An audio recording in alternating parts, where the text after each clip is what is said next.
Hello, everybody, and welcome to the Sandbox Wednesday stream. Today we are talking about 0.12. That's right. Lots of cool stuff with this one. Stuff that I've personally been waiting for like 3 years. We've got save games. We've got custom collisions. We've got fancy looking new water. I haven't been waiting for that one for that long. Honestly, that one was a surprise to me. I was like, oh, that's cool. That looks nice. Looks real nice. We got new NPCs that work properly with multiplayer. We've got matchmaking. We've got a whole changelog to go through today. And this build should be live for you to download in the next like 20 minutes. Something like that. So if you're trying to download it right now, it might not be there yet. But I got word it was on the way out. And I'm going to show it to you now. Because who's going to stop me? Right? It's like the can of beans is halfway open. And I'm just letting them all out. So that's what we're going with. Hey, Corda. Yeah, Corda. Over on Twitter. I know what these platforms are called. How's it going? Go West over on Twitch. Freddenford says, May the 12th be with you. Ian the IT guy, Nazman, Yeoman, Chitin. Welcome everybody over on Twitch. Valvestein over on Twitter, Last Year Trier. Hi everyone. Valvestein says, nice water. It is nice. It gets even nicer when you're inside the water. I'll show you in a minute. Nazman says, spill them. Spill the beans. Valvestein, custom collisions? Yes, absolutely. We've got so much to go through. I'm going to share some links in the chat right now. Wait, what? Yes, that's right. So, links in the chat first. I'm going to paste the giveaway thing because I'm going to get very distracted. Nobody let me forget the giveaway before the end of the stream. Giveaway form is dropping in the chat right now. That is for Wizzy the Orange's Singed Hat. We gave away a bunch of sand last time because it was my birthday. It's not my birthday anymore, so we're going to give away an orange hat. The next thing I want to show you all is something I've been working on for weeks. Worked really hard on this.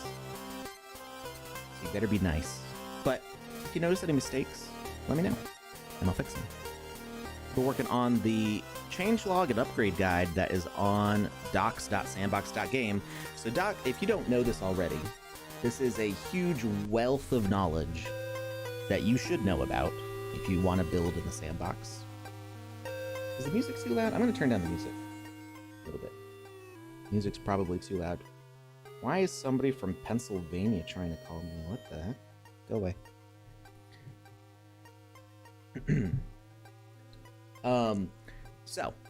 If you don't know about docs.sandbox.game, it is everything.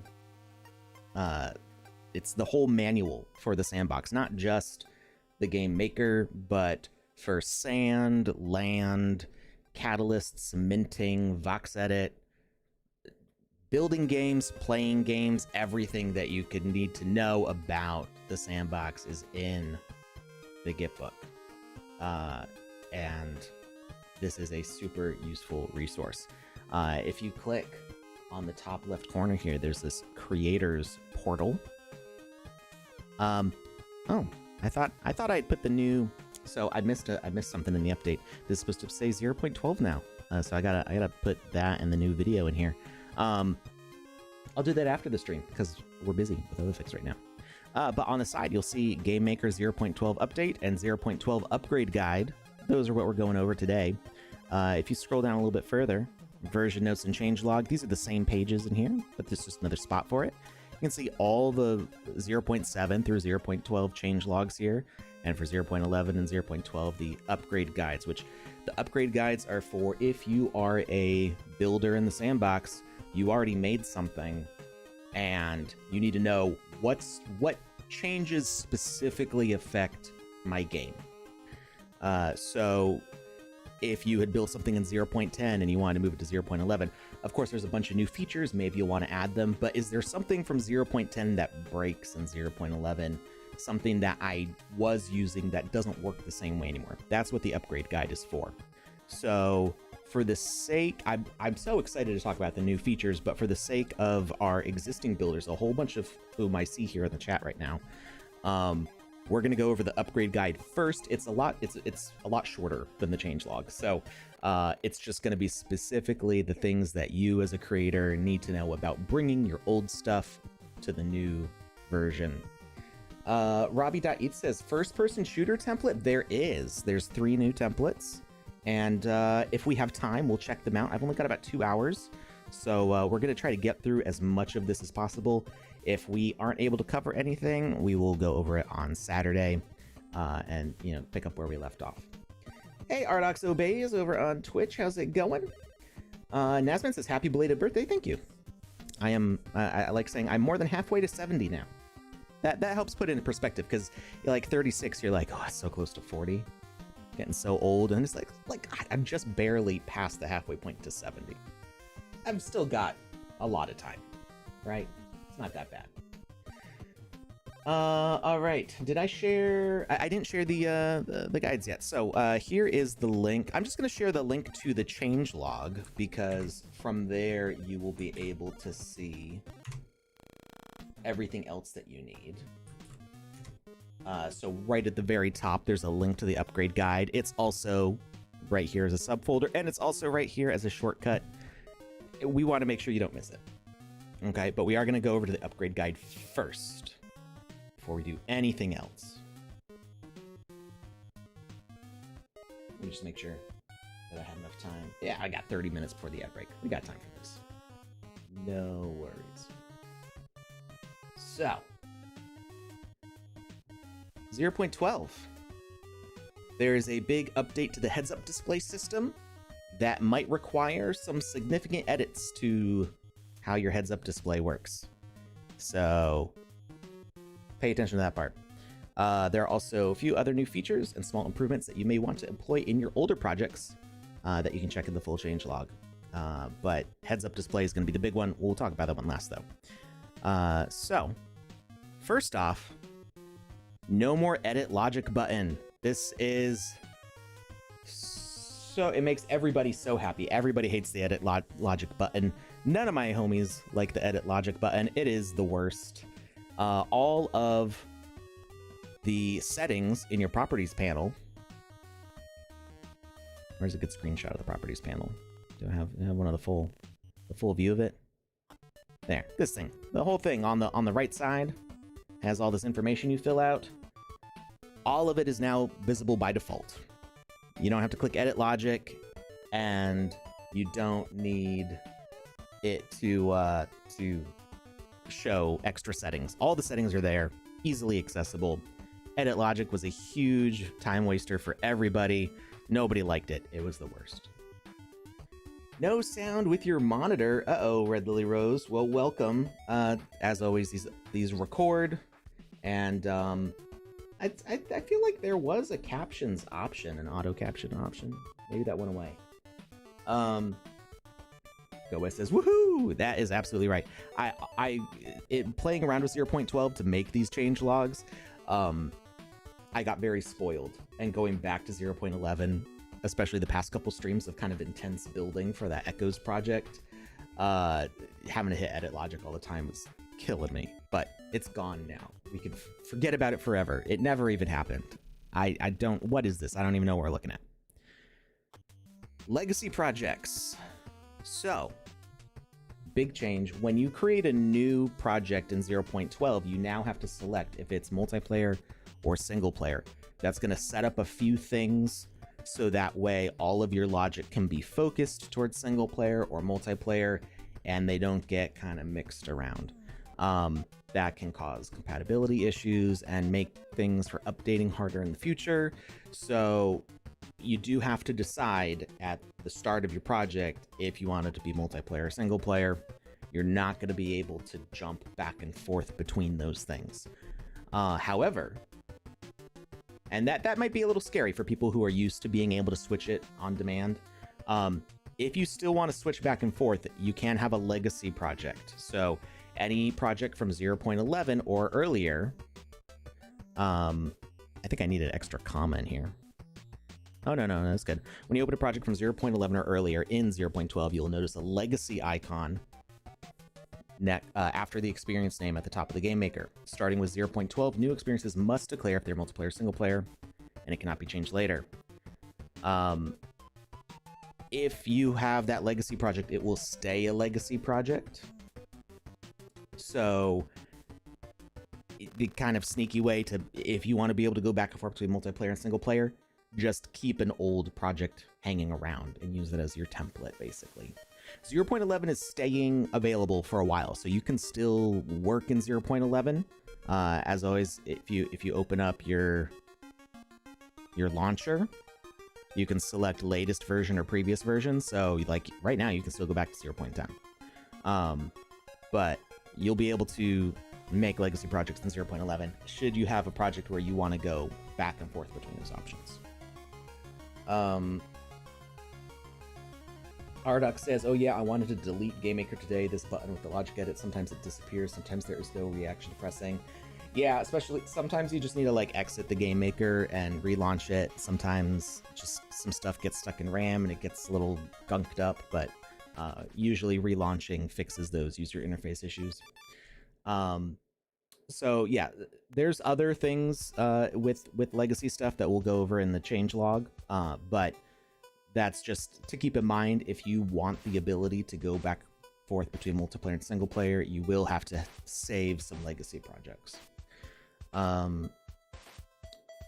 Anything made in 0.12 is going to be locked into single player multiplayer. Hey Panda Pops, how's it going?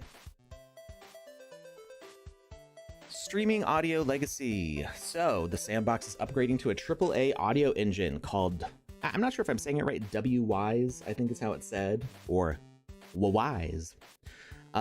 Unfortunately, that means the old audio streaming behavior is being discontinued. Legacy projects that have the audio streaming behavior component, I don't remember, in it, will still work for the time being, but new experiences will not be able to add that behavior. So this is another thing. This is the legacy behavior. If you have a legacy project, it will keep working. And if you really need that for your project, you may want to keep it hanging around in a legacy copy. But any new projects will not be able to add the audio streaming behavior. There are over 2,500 sound effects and music tracks now. So there's a lot available there through the Play Sound component. So you're gonna have a lot more options with the new sound features, which are available in legacy projects also. So keep that in mind. If you have an older game, your audio streaming will be safe for now, but there is always the chance that legacy stuff will get discontinued further down the line. There's a brand new thing. We'll go into more detail in the changelog, but there's a brand new outline component. The reason this is important for you legacy creators is that it's going to automatically show up in your old projects because the outline happens automatically. You can only remove the outline by adding the outline component. When 1.0, I'm not sure. I know we have plans for 0.13. I'm not sure when 1.0 happens. Hi, Panda, how's the kitten doing? What's up with your kitten, Panda? You have a new kitten? I didn't know this. My family's trying to convince me to get a kitten, and I'm using that as a bargaining chip for people cleaning their rooms. You've taken in a feral kitten. You still have the two cats that you had when I was there, right? Are they having fun with the kitten? Is it all chill, or are they like fighting?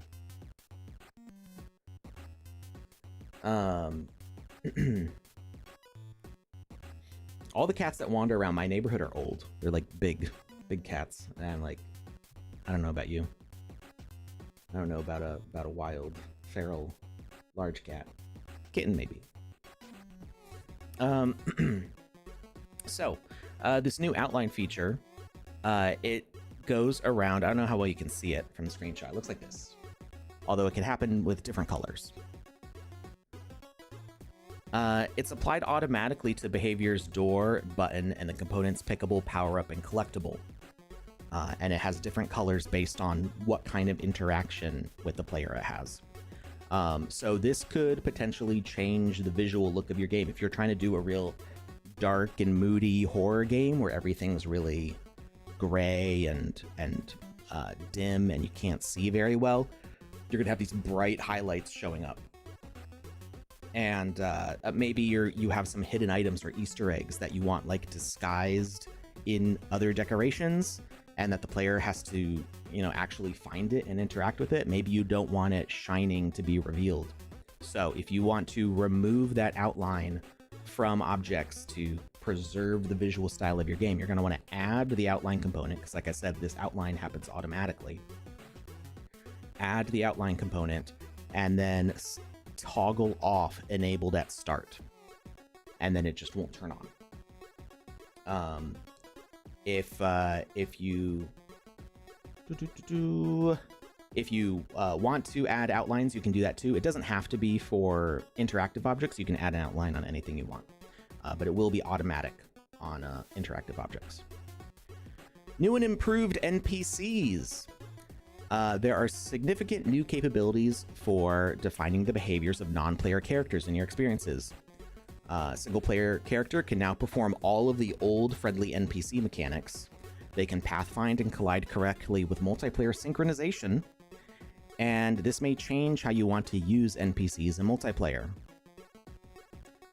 We'll go over those changes more in the changelog, but for now, legacy NPC behaviors are still usable in experiences. So if you have NPCs in your old legacy experiences and you move to 0.12, those old NPCs will still work and you can still edit them in 0.12 as long as you already had those NPCs in your game. You can't add new NPCs, or you can't add the 0.11 NPC versions in a 0.12 game. They're gone, except for soldier and melee enemy, which have not been updated yet. So new games, you use the new NPCs. Old games, you can use either one. I do recommend upgrading all your NPCs to the new version if you can, because, like I said, it's more compatible with multiplayer. The new features are cool. You can do cool new stuff with them, and you can combine them in different ways. And there's the chance that come 0.13, 0.14, 1.0, whatever, so at some version in the future, the old NPC behavior might go away. There's not a planned sunsetting of the old NPCs that I know of, but anytime we have this legacy stuff, you have to think that eventually we're going to get rid of the legacy thing. So keep that in mind as you're upgrading your game. All right, this one's a little involved. This is the heads-up display. Let's see. We got 8 minutes. I think we can get through this. So, new with the heads-up display, it's a totally revamped heads-up display system. If you used the heads-up display rule in a legacy experience, you're going to be greeted with a new message that talks about the migration. Your old heads-up display stuff is, for the most part, going to be automatically changed to the new system, but you're going to want to look through all the rules and see what's different, like how is it working differently. So visually for players, it kind of looks the same, but for creators, we have this new HUD editor, and it's a whole new section. So we'll take a look at it here. If we go to gameplay, HUD editor, I haven't set one up yet, but we can create a HUD, and you can see you get a whole view of where everything's going to be. And we've got these 11 plus symbols to add what we call widgets. So we can set it. It's kind of similar to the way you'd set up with rules before, but it's kind of split into more sections, so it's a little more user friendly.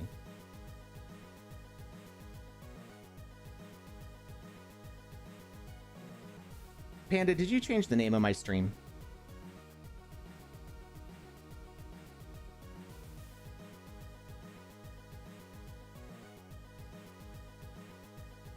What'd you do, Panda? You messing with me? Not on purpose. Change it back. Sandbox going up. You know, Sand's going up Ain't at no the panda moment. like a panda pop's pie, like a panda pop's party. Whoop whoop. The whole market went up, and then the whole market went down, and now the whole market's going back up again. So, you know, Sand is staying with the pack, basically. Actually, if you look at, I looked at Coinbase this morning, Sand is performing better than Bitcoin over the course of the past month. So I saw somebody on Discord ask, like, why is Sand way down? And I'm like, well, it's up if you compare it to Bitcoin. Like, it went up over a month in more percentage than Bitcoin did. Not as much as ETH did. ETH did really well last month. Making money on Lemonade stock. What? I have no idea what that means. Yeah. So I mean, I'm not a tokenomics expert. I don't dive too much into that. But Sand's been pretty stable over between like 25 and 30 cents for like the whole year. It did bump up to that, what was it, 80 cents or something at one point this year. And I've said before, you know, Sand being around 25 to 35 cents, it went over $1. I thought it only went up to 80 cents. I wasn't paying attention, I guess. 25 to 35 cents to me makes sense, because that's like the cost of like an arcade token, right? And Sand is a game token. So I mean, I feel like that's a decent price for it to stick around at. I'm happy if Sand goes up for the amount of Sand that I hold. But for me, the utility of Sand is way more important than the value of the token mooning. It's a token that I earn through work. I get paid in Sand, and I use it in the ecosystem. I buy stuff with Sand. So if the value stays fairly stable, for me, that provides stability with my income and my spending. Needed to get to 2.5 and then retire. Yeah, I mean, if Sand moons, great. If it stays stable around here, I don't think that's a bad thing. I think that's that shows its use. It's found its pocket where it's useful and good. Obviously, I know not everybody's gonna vibe with that. People who like spent a lot of Sand when it was a higher value, they want to see it go back up again. I get it. That's where I sit with Sand. Not financial advice, just my own experience with it. Anyway, back to HUD stuff. How much time we got left before the break? We only got 4 minutes. You know what? I'm just gonna run the break manually and get it done and over with, and then we're gonna jump back into HUD stuff, heads-up display. So bear with me for 30 seconds while we run an ad. We'll be right back.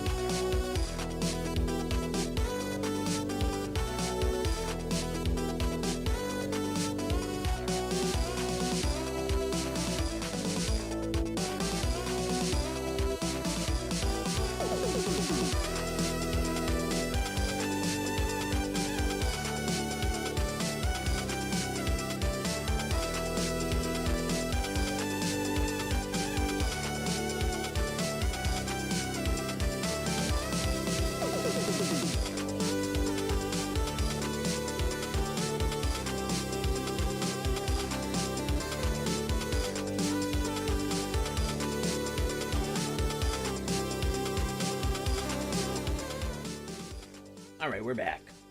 Panda says, "Oh, I'm so dumb. I never realized HUD meant heads-up display. I just thought it was called the HUD." I don't know what to tell you. I grew up with my dad being having a private pilot's license and playing flight simulators and stuff, so I always knew what a heads-up display was since I was like 5 years old. Lasterchar asks if I know if the Sand token will be available on the Mocha chain. I do not know. Like I said, I'm not a tokenomics person. I mostly do stuff on Ethereum and Polygon. I've dabbled a little bit with other Ethereum chains like Arbitrum, Base, Abstract. I've done a little bit of art collecting on Tezos, and I hold some Bitcoin. But I'm not like big into exploring different chains and learning about all the different things. It's just not my thing. I focus on art and game creation. So as far as like plans for Mocha stuff, I really have not kept in the loop on that. When can we download 0.12? Any minute now. I imagine there will be a tweet going out. I would say it should be any minute now, anytime in the next hour probably, if it's not already out now. Just keep an eye on the Sandbox Twitter. I'm sure it will blast, or somebody's gonna notice it and then blow it up in the chat here. So in the meantime, you can learn about all the new features, and if you scroll up in the chat, I did link the changelog, so we'll go through all these, and then you can dive into 0.12. So in our we've got scene and gameplay. So there was some interface change. In gameplay, we're going to the HUD editor. So what you used to have is a rule that would set up. You'd have this HUD rule, and you would set up all of the HUD information in this rule. But that was a little not user-friendly. It was kind of cluttered and difficult, and this window would blow up like to 3 times this height as you like edited all the settings, and it would get cluttered with your other rules. It was just not a great interface. I actually really like the new one. So what you do in here is you add your widgets, and you can select from 3 versions: progress bar and icon, just the icon, or no icon at all. So if we say like select progress bar and icon, you can set the name for it. It doesn't have to have a name, and look, this updates live as you change it. So you can have no name if you want just the icon with the progress bar, or with an animation or something. You can set the size of it. You can set the icon. This is all the same as what it was before. The person's face is blurry. I have to report that. Everything else is pretty big. The Sandbox one's blurry also. Some of the icons are prettier than others. You select a variable. We don't have any variables in this one. We're gonna do, say, time. Next.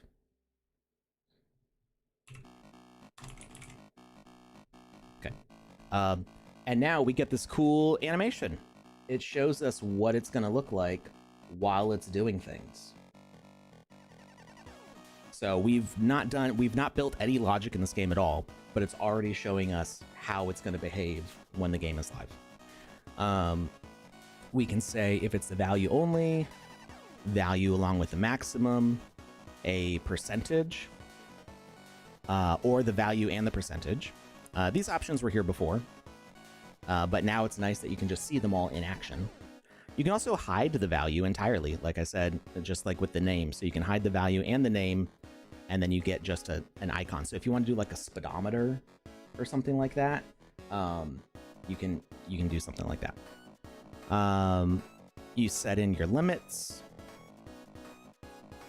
This is the same as the way it worked before, with a minimum and maximum, and whether they're fixed value or variable.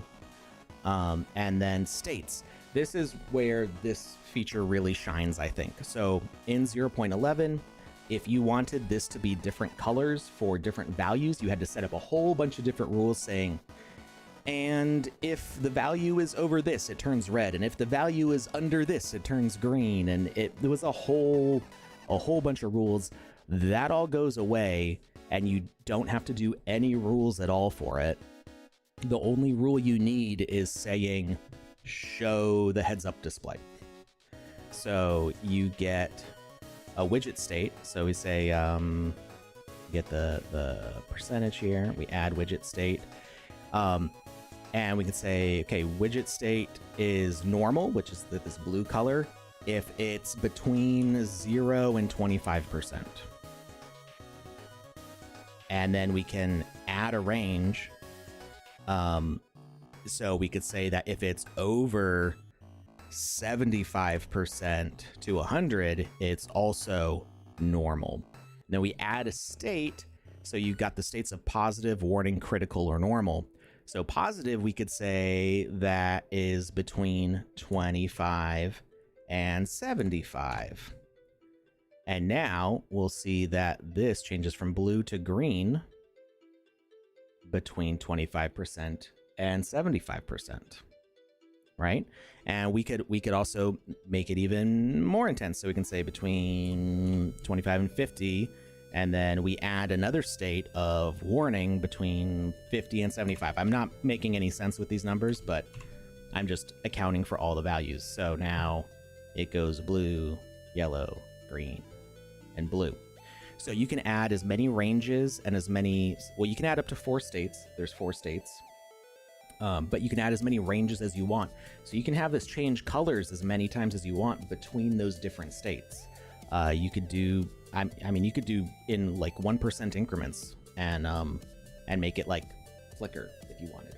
I guess I don't know why you'd want to do that, but you could maybe make like rainbow changing colors. If you're like, oh, I suppose maybe you could do like I don't know, Super Mario or Mario Kart, like a rainbow star, an invincibility star. And have it like a countdown timer, and it changes color every half second or so, every 1 second, something like that. Lucas says 0.12. Say what? I'm in the air and want to lose, and about to lose service. Just wanted to jump in and say hi everyone. Bye now. Bye Lucas. Thanks for tuning in. I might see you tomorrow or Friday. Probably Friday. Timmy says, so cool. It is so cool. I really like this feature. I set up, when I was doing the change guide, I set up this little graphic here.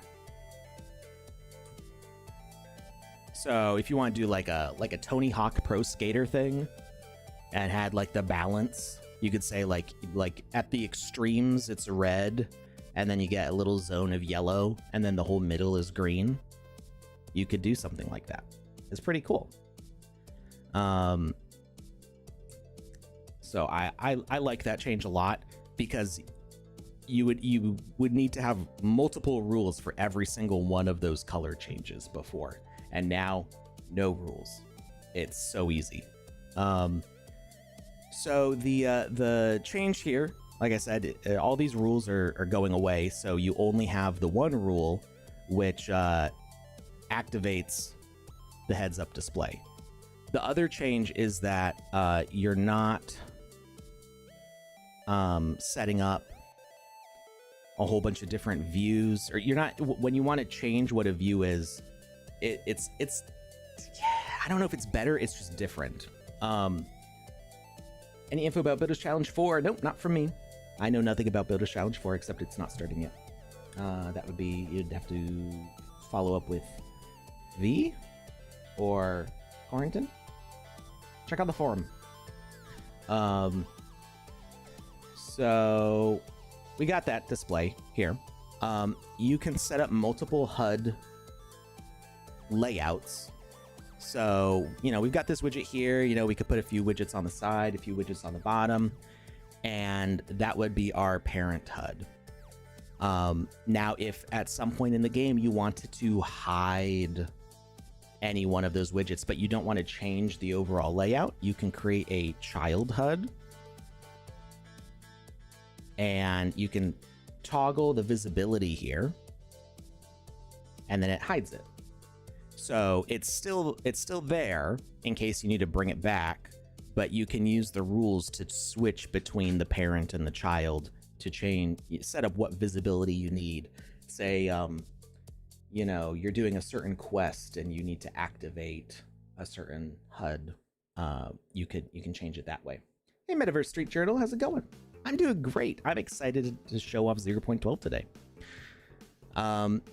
So you can right click on these. You can duplicate, delete, rename. Same thing with the child ones. You can't drag a child between different parents. That's a terrible phrase to say, but I can't. The child is locked into its parent layout because the child is just changing the visibility on the widgets.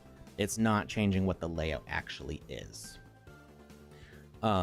So even though these two HUDs, because it's a duplicate, have the exact same layout, the child won't go between these two parents. You do have to set up new children, but you can duplicate children underneath the same parent.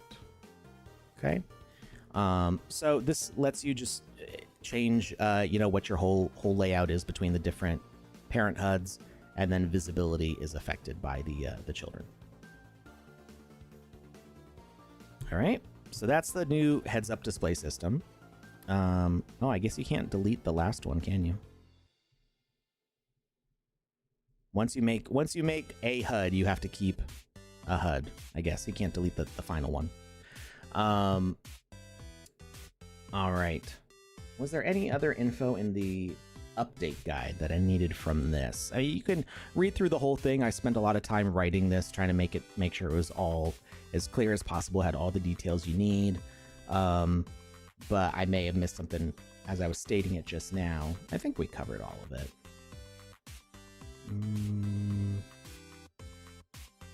Yeah. So we're ready to move on to the full changelog. Skyhand110 says, hey, happy belated birthday. Where can I find the docs for 0.12? I will paste them in the chat right now for you. This is the full changelog at the top. So we just went through the upgrade guide, which is linked at the top of the changelog. So you can, you know, you'll have access to both of those through that link. There is also a giveaway form live right now. Check that out. Giving away Wizzy the Orange's Singed Hat if you don't already have one.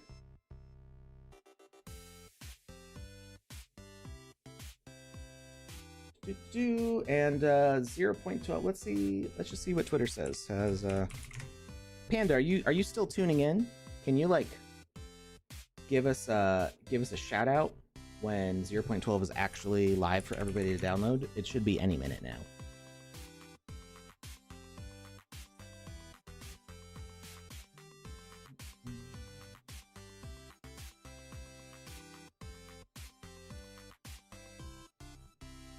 I don't see a tweet yet, so it's very soon. All right, so changelog is kind of long. We got a lot of stuff to cover.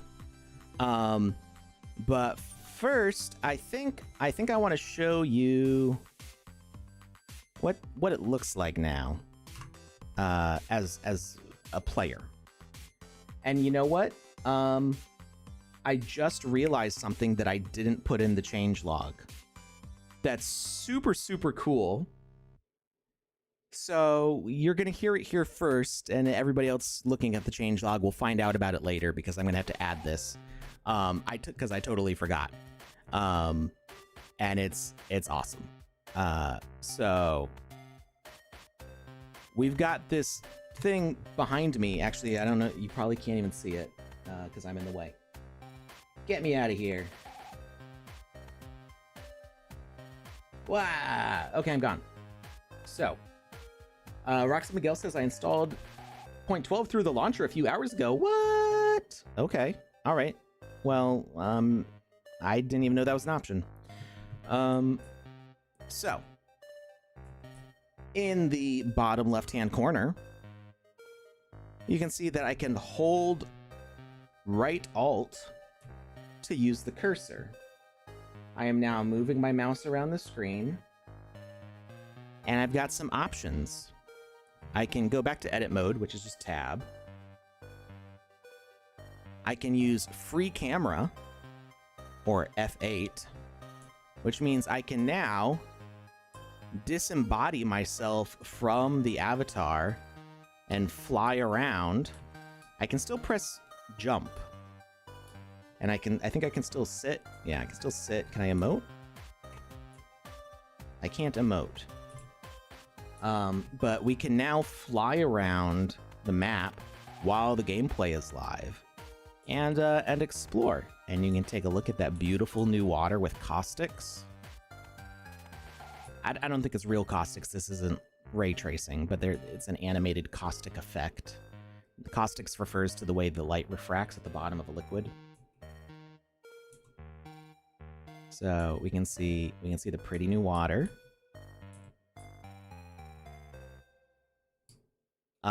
Note that this water will only look this good if you have higher render settings. If you hit escape. Well, I guess we can't do it from here. Hold on. F8. You hit escape, go to options, video. You need it on ultra, because I think even on high, I think it's not as pretty. Yeah. See, the caustics go away on high settings, but on ultra, they're really nice. But there's also a bunch of rippling. New water is very, very fun.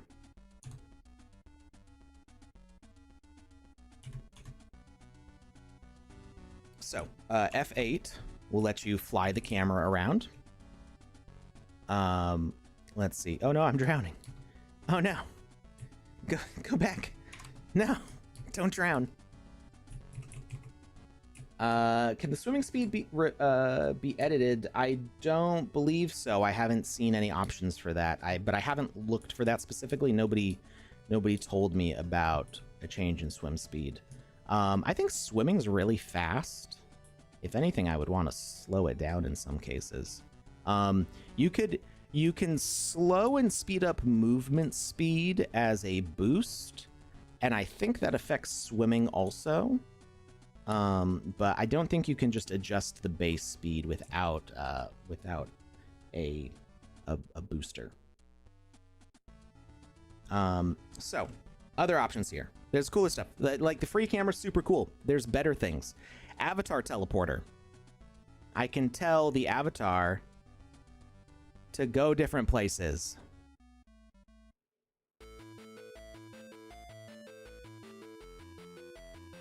So if you're editing your game and you're like, ugh, am I gonna have to run through this whole game, or do I have to move where I put the spawn point and then move it back again? It's so frustrating and annoying.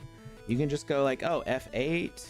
I'm gonna fly over here and be like, I want the avatar right there. Right there. Or right here. Or, you know, maybe way over there. Ooh. Way over there. There we go. Oh, you can get fall damage that way. That's pretty funny. So now we can set the avatar wherever we want. That's going to make testing your game so much faster. Let's see. We can turn those back off. Information display. Now we can display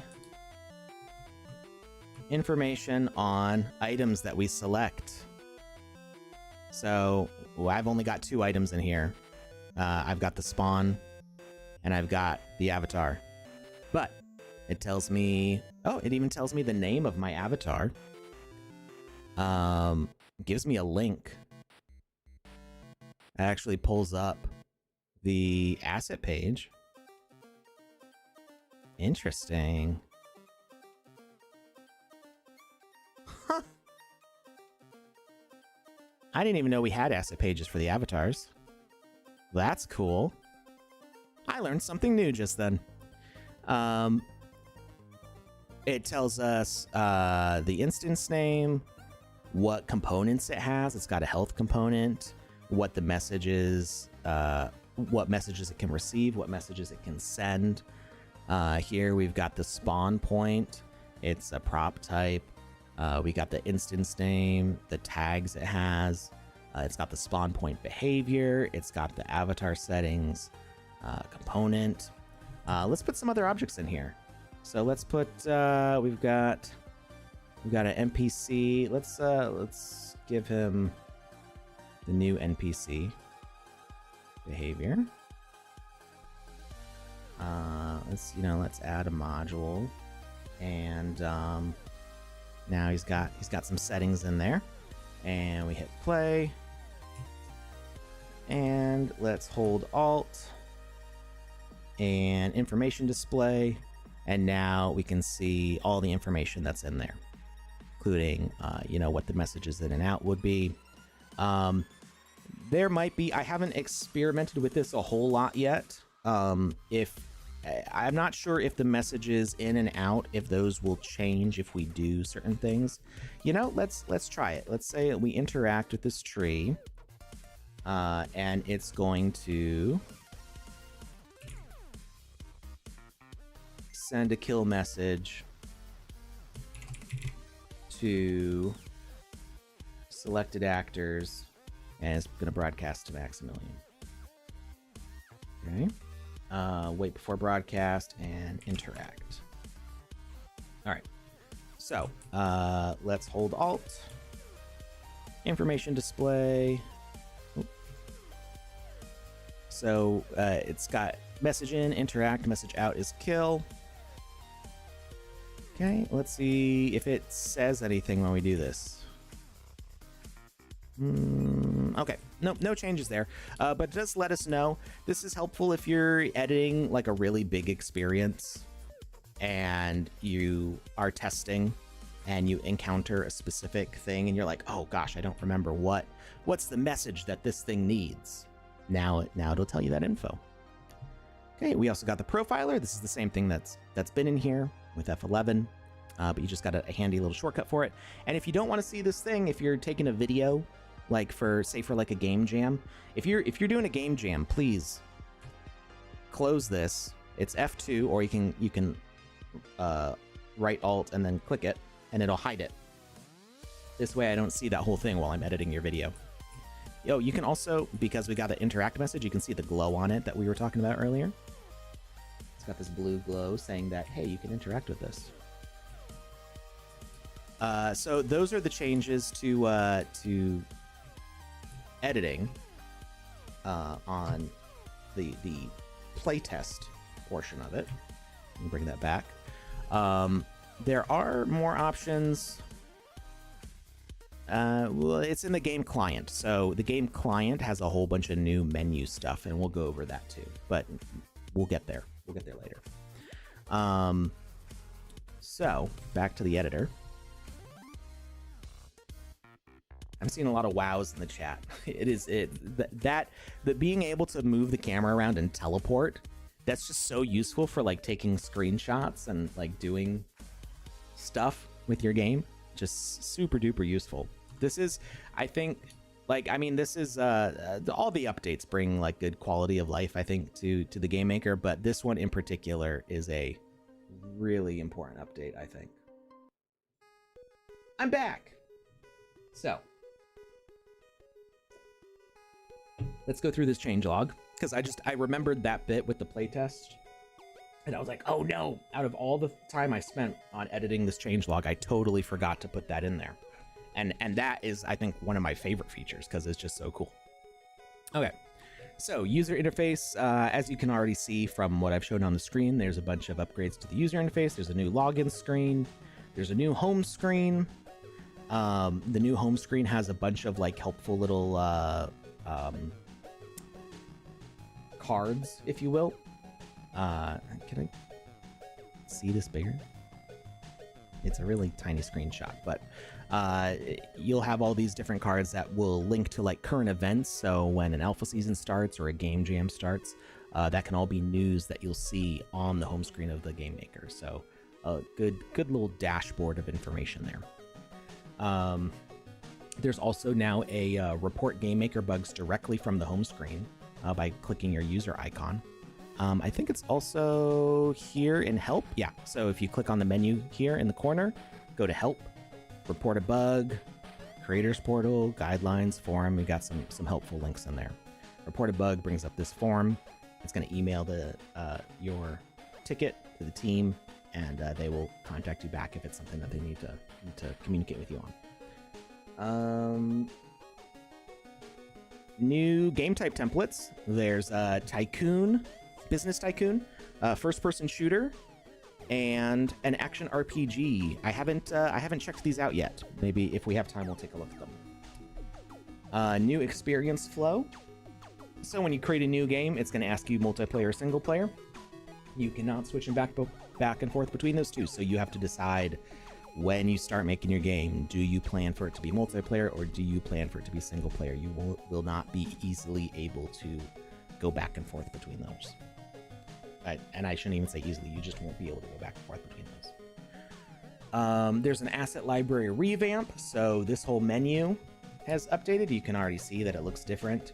So we click library here.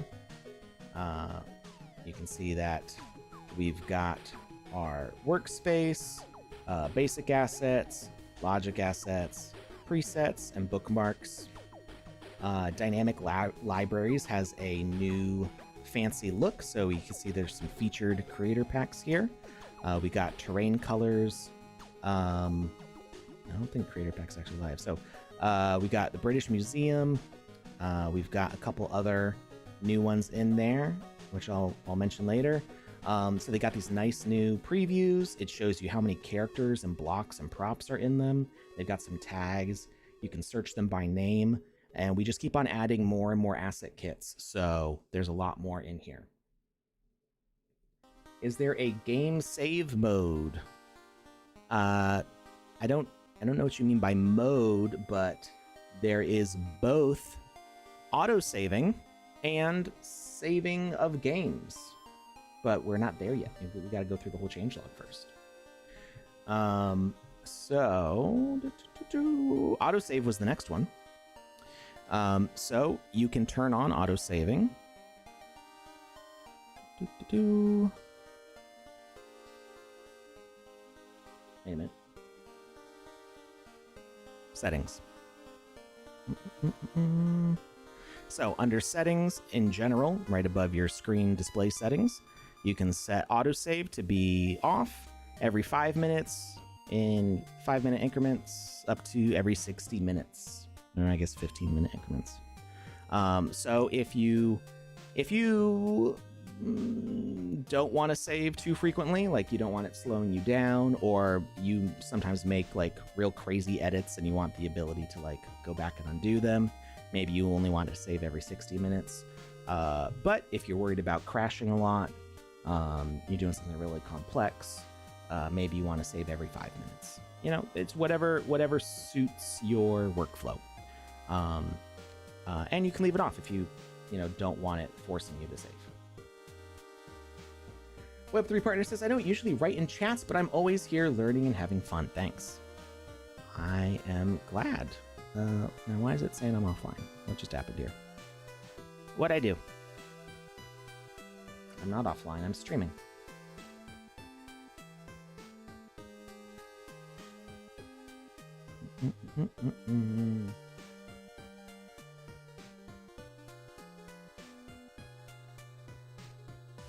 I think it got mad because of the autosave.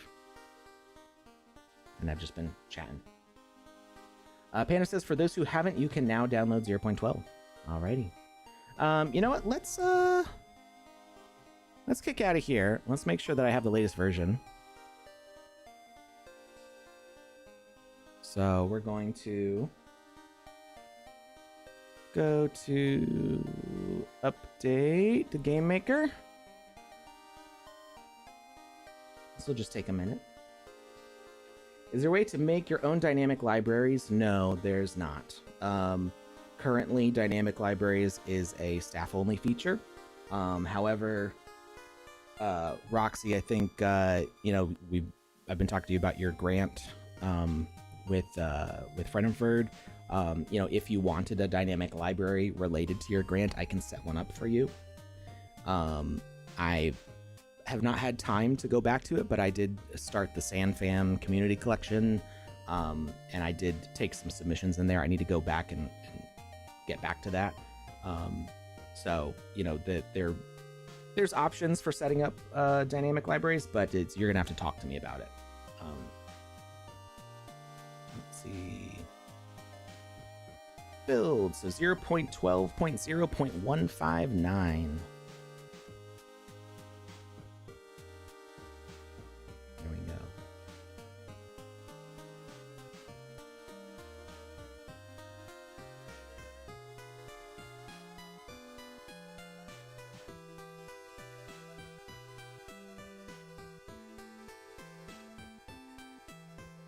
We got some shiny new loading screens too.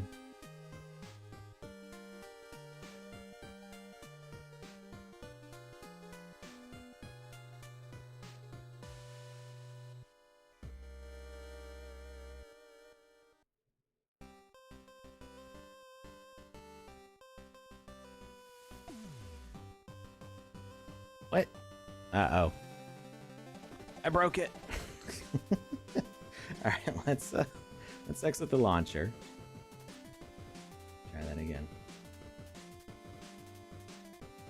It's probably everybody going like, new game maker at this exact very same time.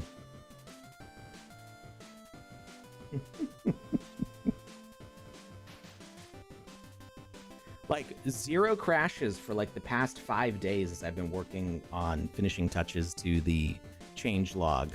But now that I'm live showing it to you. Armadillo is getting the same error. No! Okay, it probably wasn't me who broke it. Probably somebody else who broke it. All right, let's see.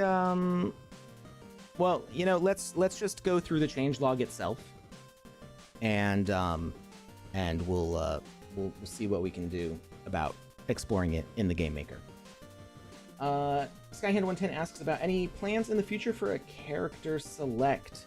I think that is kind of envisioned in the plans for the future, but I don't know that it's specifically on the roadmap for a specific version yet. You can set different characters for different teams, but I don't know that you can. At least right now, there's no way to change between the different teams manually.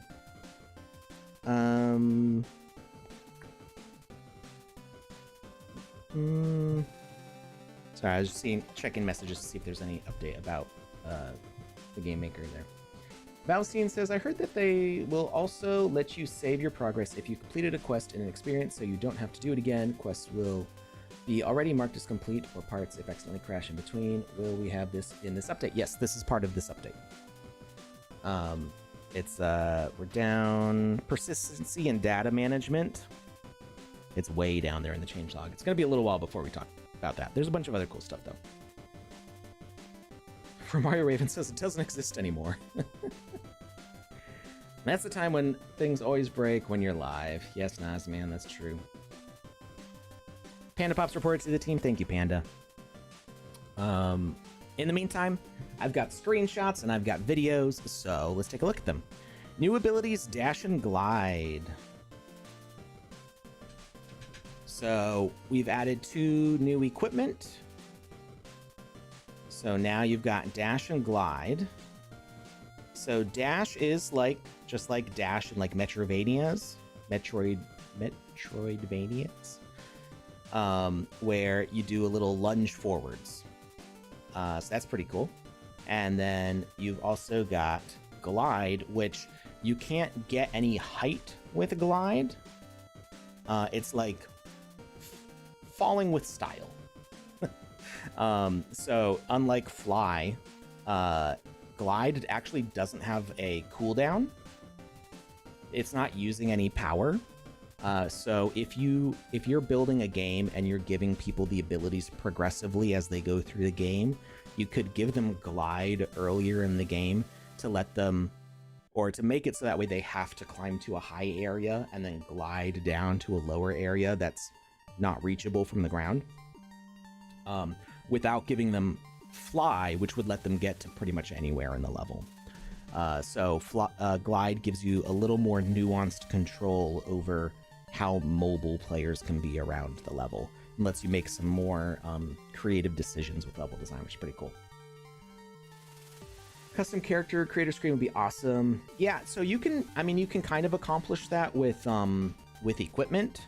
I've seen a bunch of people make games where the base character itself is like basically a stick figure, and then you use different equipment to like build out what the character looks like in the game.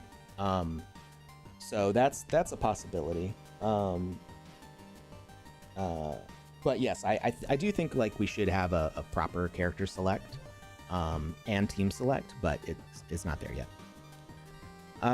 So dash shoots a player forward even mid-air to cover greater distance and clear gaps. So you can actually combine it with stuff like jumping, I think even double jumping. So kind of combining glide and dash with the other abilities can really unlock some kind of crazy platforming abilities. It's exciting to see what people will do with that. Building and level design. So there's 4 new asset kits. There's the British Museum, terrain colors. These are just solid colors. Architecture pack and interior design pack. So a lot of stuff you can do to build like cities and you know, decorate walls and stuff like that. All right, block outlines. So just like when you select an asset, you can see right here, when you select an asset, you get this yellow outline. Except for parts that collide or like go behind something, they turn red. The same thing happens with blocks now, so it's actually a lot easier to see what you're doing. So if you're using that vertical drag after holding shift, you can actually see how far into the ground you're going. So you can tell what you've done. Just makes it a lot easier for terrain editing to be able to see what's going on behind the blocks. And it also works behind assets. So if you are editing terrain behind like an asset wall or a tree or something, you'll be able to see that outline also. All right, this one is a ton of fun. Custom colliders for precise control. So now on the properties panel, there are some new options for collision. You'll see that besides the collision option that we had before, there's now also a type and an eyeball. So if you click the eyeball, you can see what the default collision box is for an NPC like this dragon.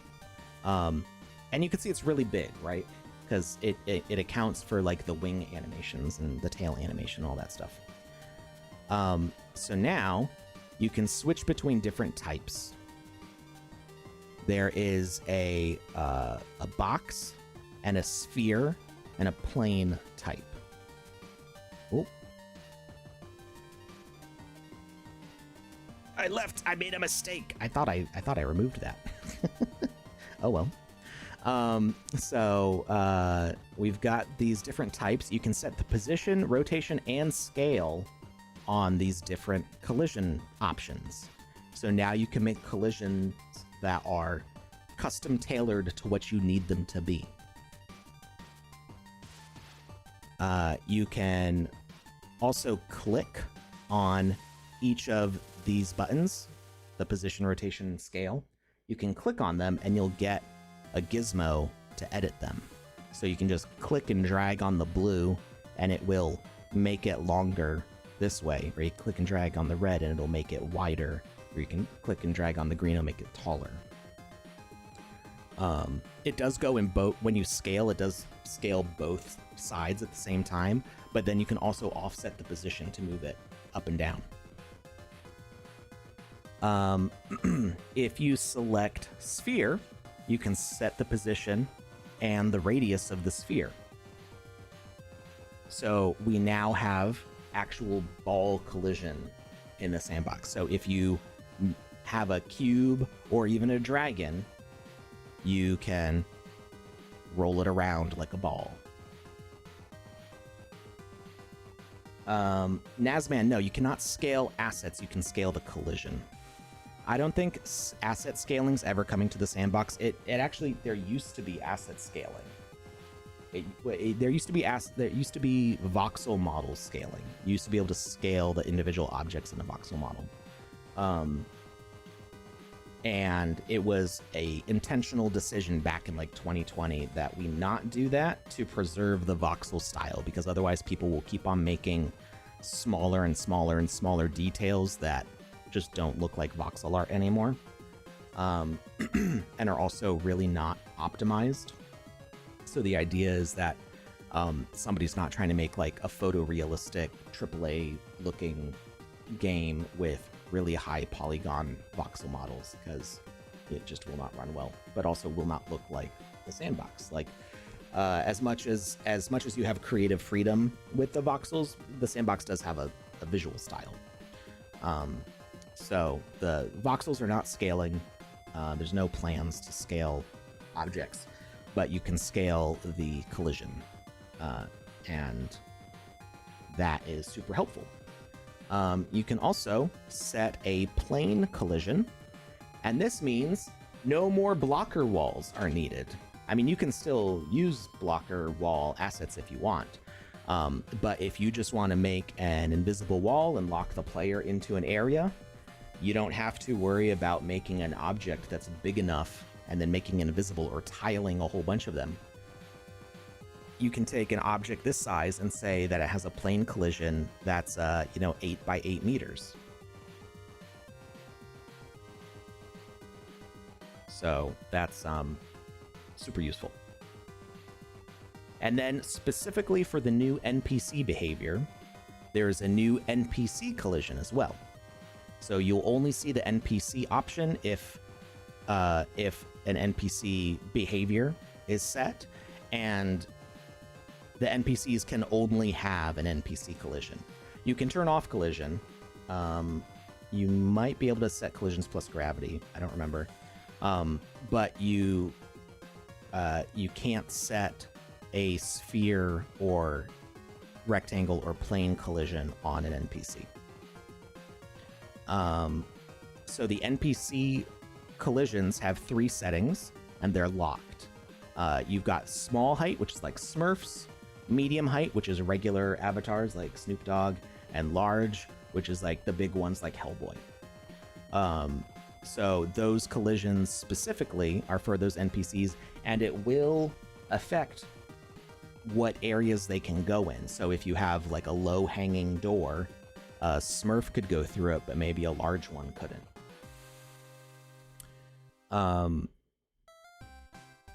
And there's a lot more with the NPCs. We'll get there. We're not there yet. So update to the avatar teleport. Now you can spawn inside an area, just like with the spawn point. So if you are bringing over like a whole group of people, you can either bring a group or a team, not just an individual. When you teleport them to this space, you can set it to be in an area instead of just right on the point. So component upgrades. Bunch of little changes, but important ones. So with aim pickables, now there's an extra option on pickable component to make it camera oriented. So when you hold an object, it always rotates with you by default, but now you can aim it up or down, which is super important for first person games. So check this out. I made this.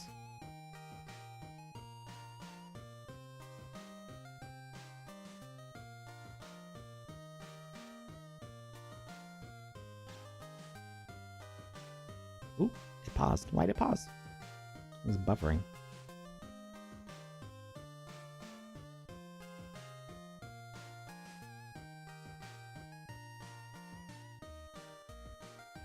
So, can we loop it?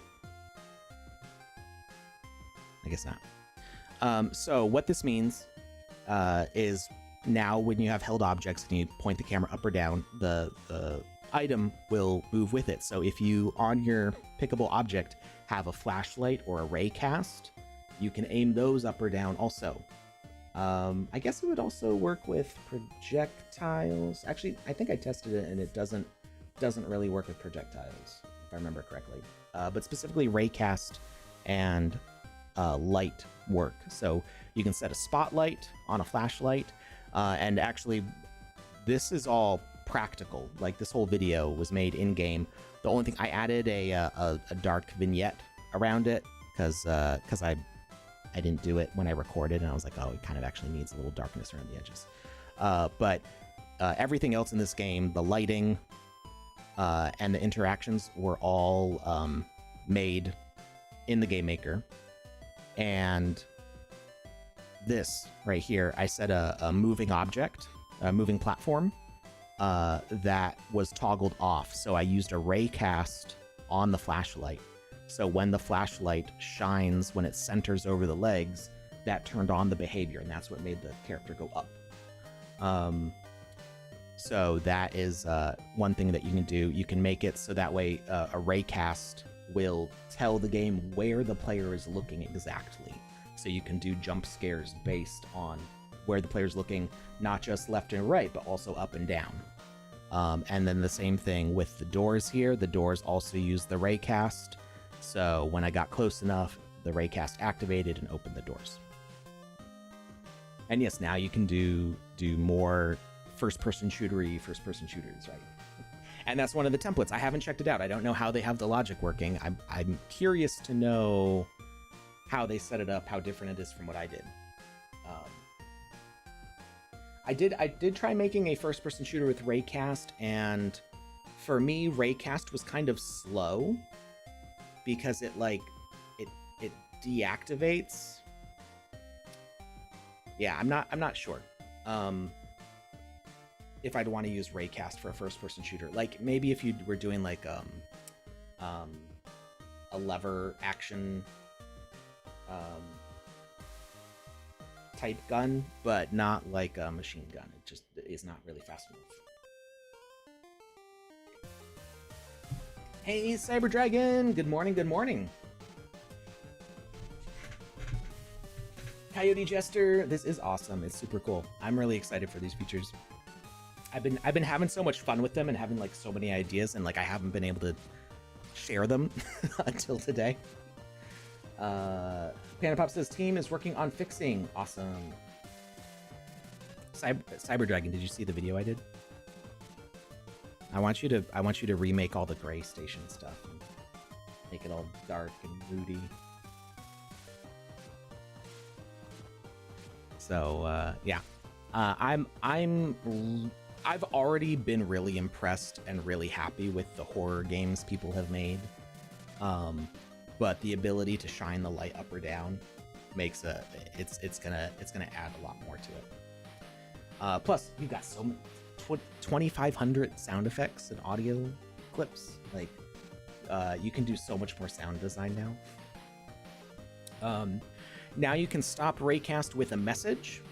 So there was a message to start, but now you can also have a message to stop. So you can have things like disabling a laser field security alarm, enable a stealth mode where the guards can no longer detect the player, turn off a player's pickable weapon when it runs out of ammo. So whatever your raycast setup is, now you can disable it with that message to stop. New features in collectible component. So there is a new show in inventory, which by default is on. And you can see it right here, show in inventory, right here. So by default it's on. That's the way collectible has always worked, showing it in your inventory. But now you can toggle it to false for items you want to count using the rule system like currency. You can skip the mess of dropping coins to pay merchants and don't clutter your inventory. It will also disable droppable, consumable, and equip options. So if you set this to false, everything beneath it gets disabled. Or it actually just goes away, like you can't see it anymore. So what I mean by that is, if you were building a game with gold coins that you can run around and pick up, by default, it used to show it in the inventory as an object in your miscellaneous inventory. Now you can disable that. So if you have currency or items that you use in the rule system, now you don't have to show them. They don't clutter up the inventory, and it doesn't get confusing, because if you were using the rules to count gold, so you pick up a coin and you get 1 gold, you pick up more coins, and now you have 5 gold. And you go to a merchant, and you're using the rule system with a variable to say, hey, I want to spend 3 gold, and now you only have 2 gold, but you look in your inventory, and it still says you have 5 coins in your inventory. That's just messy. So, showing an inventory being off means that you won't see it in there at all. You'll just have the variable updating saying what your gold is. So this makes a much cleaner user experience. Panda Pop says, I feel like horror games and TSP is probably one of the best genres I've seen so far, other than Pixelville's cute little adventure game. I agree. Adventure games and horror games, I think, are some of the easiest aesthetics to like fully realize your idea. Like, I don't want to say they're better or worse than anything else, but they just, if you have a creative story, I feel like the Sandbox is really easy to work with for people who have a story to tell in those fashions. You know, trying to make like other sorts of games are possible. Definitely possible. I always see people make them all the time, but I think for games like Pixelville or horror games, I feel like those are the most achievable of all the ideas that you could have. And they're also just fun to play. I love playing horror games. I love playing them by myself. I love playing them on stream. I just like horror games. Valvestein says, I was in the Game Maker before this video. Now it's telling me I'm offline. Yeah, that's Panda Pops reported that. So it's some issue with the deployment, probably just everybody connecting at once, downloading the new version and stuff. They're working on a fix right now. That's why we're going through the changelog here and not goofing off in the Game Maker. So, more stuff with the collectible component. Message on Unequip gives you more control over what happens if a player removes an item you want them to wear. You could have bonus effects like infinite oxygen only while wearing scuba gear, or a cursed hat that changes the weather until you take it off. Require having a certain sword equipped to fight a boss, or you are teleported out of the arena. So we've got message on collect, we've got message on equip, and then we've also got the new message on unequip. So message on equip we've had for a while, so you could like, the thing that my brain always goes to is, I think it's Majora's Mask, Legend of Zelda Majora's Mask. You can't leave Terminus City until you have a sword, and you have to be able to show the guard that you have a sword, or he won't let you leave. He's like, you're a little kid, you're not going to be safe out there. And then you'd be like, I got a sword, and he's like, oh, I did not know, I was not familiar with your game, and then he lets you through. So we've been able to do that for a while now with message on equip. We can say, oh, here's the sword in the game, and then you equip it, and people can go, oh, you've got a sword. But then you can unequip it, and people still think you're holding the sword. So it gets, it limits what you can do with it. So having the message on unequip means that you can say, you must have this item to damage the boss. The boss is invincible except for this specific blessed weapon. And you can have a message broadcaster that is auto-healing the boss constantly while you're using any other weapon. But then when you switch to the correct weapon, it turns off the healing until you unequip it, and then it switches it back to healing. Stuff like that. Any idea when combat improvements are coming? Cyberdragon says, yes, 0.13 later in the year. Awesome. I'm excited for combat updates too. I know a lot of people are tired of the current combat. So I'm excited for that also. That's going to make the cute storytelling adventure games even more exciting, I think, with being able to run around with a different kind of combat. Panapop says, I'm excited for something else coming in 0.13. Can we be excited for 0.12 for a minute before we get excited for 0.13? There are 0.13 features that I am also excited for. One specifically that I thought was in 0.12, which it's not going to be. But there's exciting stuff right now that we're talking about. So let's not get too excited for what's not coming for a few more months. Next one is auto equip. Auto equip will make a player wear an item as soon as it's picked up. This is great for abilities gear, so players can immediately access movement upgrades in a fast parkour race without needing to stop and change equipment. You can even use this to downgrade players in a race by putting on a common backpack to replace their flying jetpack, or use the number row keys to swap equipment loadouts. So kind of a note with that, like I say, you can use this to downgrade a player. Like the player could go back and put on the equipment. Like you can't force it out of their inventory, at least not yet. But if a player was, say, like flying, and you wanted an obstacle that would like knock them out of the air and prevent them from flying through a specific gate, you could force them to suddenly be wearing like a regular backpack that doesn't have flight on it, and they would just fall. And by the time they open their inventory and change their equipment, they've already lost time in that race, right? So that's, they will be able to put the equipment back on manually. I guess unless... Actually, I just had an idea. I haven't tried this out. I just had an idea. So if you put a message on unequip to interact with the other equipment, could you keep on forcing the player to put on equipment that they don't want? I feel like that's dangerous, though. You could put them in an infinite loop where it just keeps on re-equipping stuff. I want to try it, though. I want to find out. So they've got the flying backpack on. They fly through an obstacle that says, you can't fly anymore. And it forces on some shoes.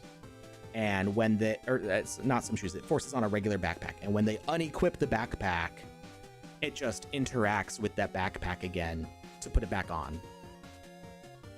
I think that could work. But it would be permanent. It would mean you would permanently disable flying after that. So that could also work if you wanted them to fly for only a specific section of the game, and then force it to do something else. I think that would work, but you would have to be sure that they never are able to fly again in the game. So it would be like for one specific portion of your story. You broke a game in a loop style. Can you have an area when you cannot have specific equipment on?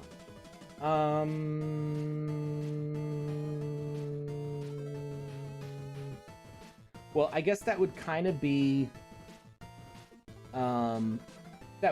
sort of like what I explained, in that if you would have a message force the interaction onto that equipment, but you could maybe have that happen inside a specific trigger volume, and then when you leave that trigger volume area, maybe it would disable the other logic that forces it.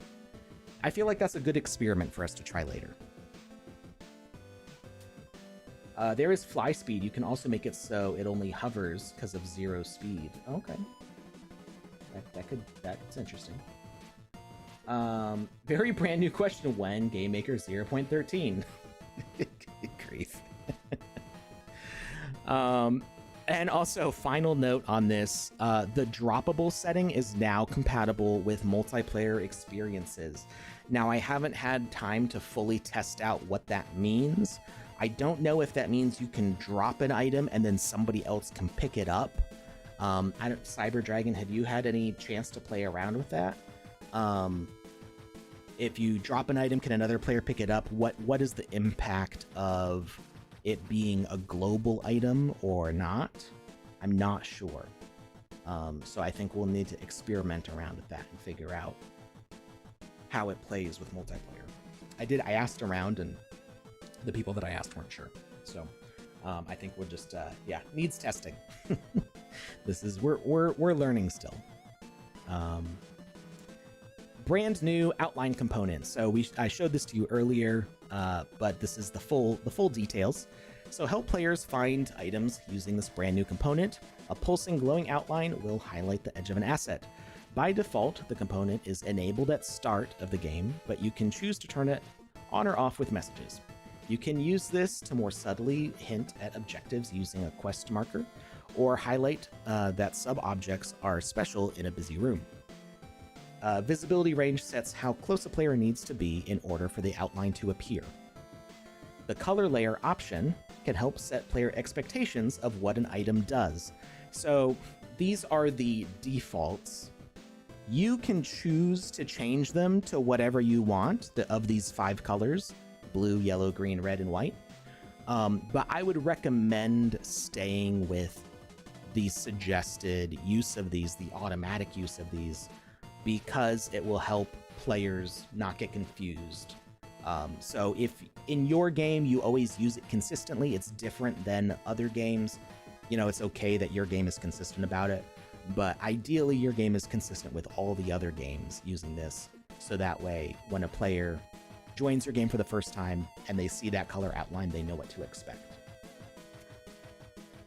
So interactables like buttons, levers, and doors are blue. Pickables like flashlights and carryable objects are yellow. Buffs like healing potions and power-ups are green. And debuffs like something that would slow you down or give you damage, poison you, are red. And collectible items that go in your inventory are white. So like equipment or other pickups. Not pickables, but collectibles. Chitin says, Panda, will it be on the same land? You still have some space there. Oh, for her new game. Special land just for this one experience. Been planted for like 3 years. We made it so many times. Oh gosh. So note, assets with behaviors or components set to use the interact message. By default, that's the asker, button, door, and pickable. Or items with the collectible or power-up components will automatically be given the appropriately colored outline when without needing the outline component. So anytime you set asker, button, door, it's going to be blue. Anytime that you add a power-up, it will be either green or red, depending on if it's a positive effect or a negative effect. Add the outline component with enabled at start set to false and no message to turn it on if you want to disable the outline totally. And we mentioned that earlier on the upgrade guide. Turns out that the division of logic into multiplayer and single player was left, so that's intentional. So there is still some single player logic that you'll want in multiplayer situations. There's other stuff in the back end that you don't really see that the split between single player and multiplayer affects. But there are times in a multiplayer game that you want single player logic because it only affects that one player. So I think that was intentional.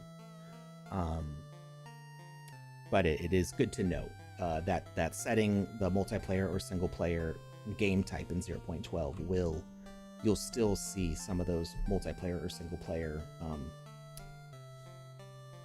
behaviors and components, and you still need to kind of know how to use them.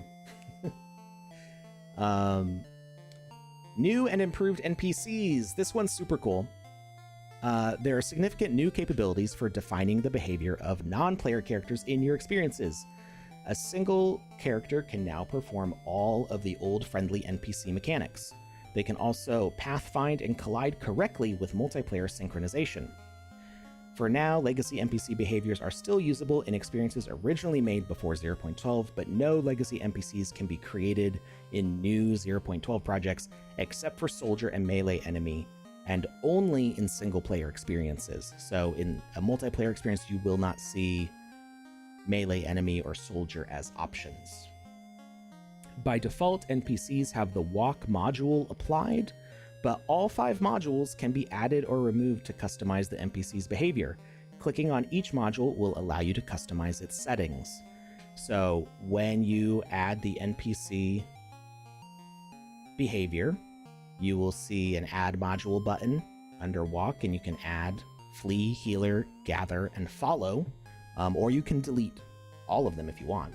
If you delete all the modules, then they just stand there and they don't really do anything. That's it. So when you click on a module, it's going to open up an extra menu that lets you change the settings for it. Also note that walk, flee, and follow are available in the single player version. Yeah, but in multiplayer, you don't have heal or gather. Wait, for now, walk, flee, and follow are available in the single player version. Only walk. My brain's fried already. For now, only walk, flee, and follow are available in the single player version. Walk, follow, flee. So yeah, healer and gather. I'm not sure why healer and gather are not available in single player, but I guess you can use the legacy NPC behavior.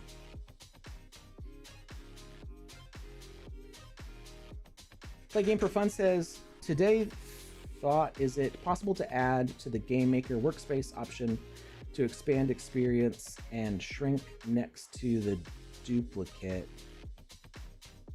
Like if I start land one by one and after some time I think I need more speed, I go and expand it with duplicate experience and space on the side, making a 1x2 or 2x1 for the selection. On the other hand, shrink moves all assets to the edge. It changes. So that is a suggestion that I think you should make. Give some feedback for that. But it's not. There's no option for it right now. If you use Magic Palette, you could talk to the Magic Palette team about helping you with this. I don't know if they'll do it. I don't know if they'll do it for free, but you could talk to them about possibly expanding your experience or shrinking it. Because their tool makes it can take an existing experience and can make a Magica Voxel version of it. And they could take that logic to then expand the size of it and then put it back into a land, I think. But you would need to talk to that team about it. I don't know how possible it is for them to do that. Let's see. So the walk module, here you can select what animation is used for the character's movement. So big thing with this is you can set custom animations now for the different parts. So if you bought a robot NFT that had weirdly named animations that don't work with the NPC behavior, you can change this now. So you can set the walking animation, the walk speed, the zone. That's the same as what it was before for NPCs. Oh. Sorry, play game for fun. Yeah, so did an ad just run through what I was explaining for you?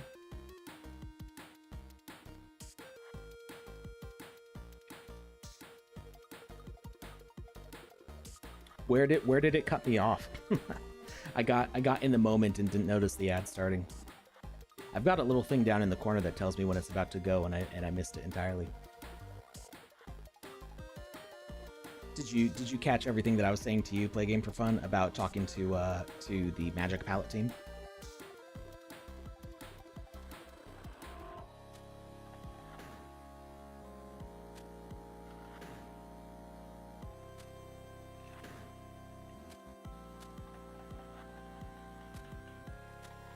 Well, we've only got about 15 minutes left, so I need to hurry up and get through the rest of this changelog. So okay, good. So back to the walk module. So the cool thing with the walk module, or with all these modules, is that you can set what the animations are for those specific things. So you can set what the walking animation is, So this allows you a lot more control, especially if you're using unusual assets as NPCs. So here, yeah, no, you would just need to talk to the team. I don't know if they would do it for free or not. I think they have the ability to do it, but it might require some custom modification from them. So just see what they can possibly do to help with that.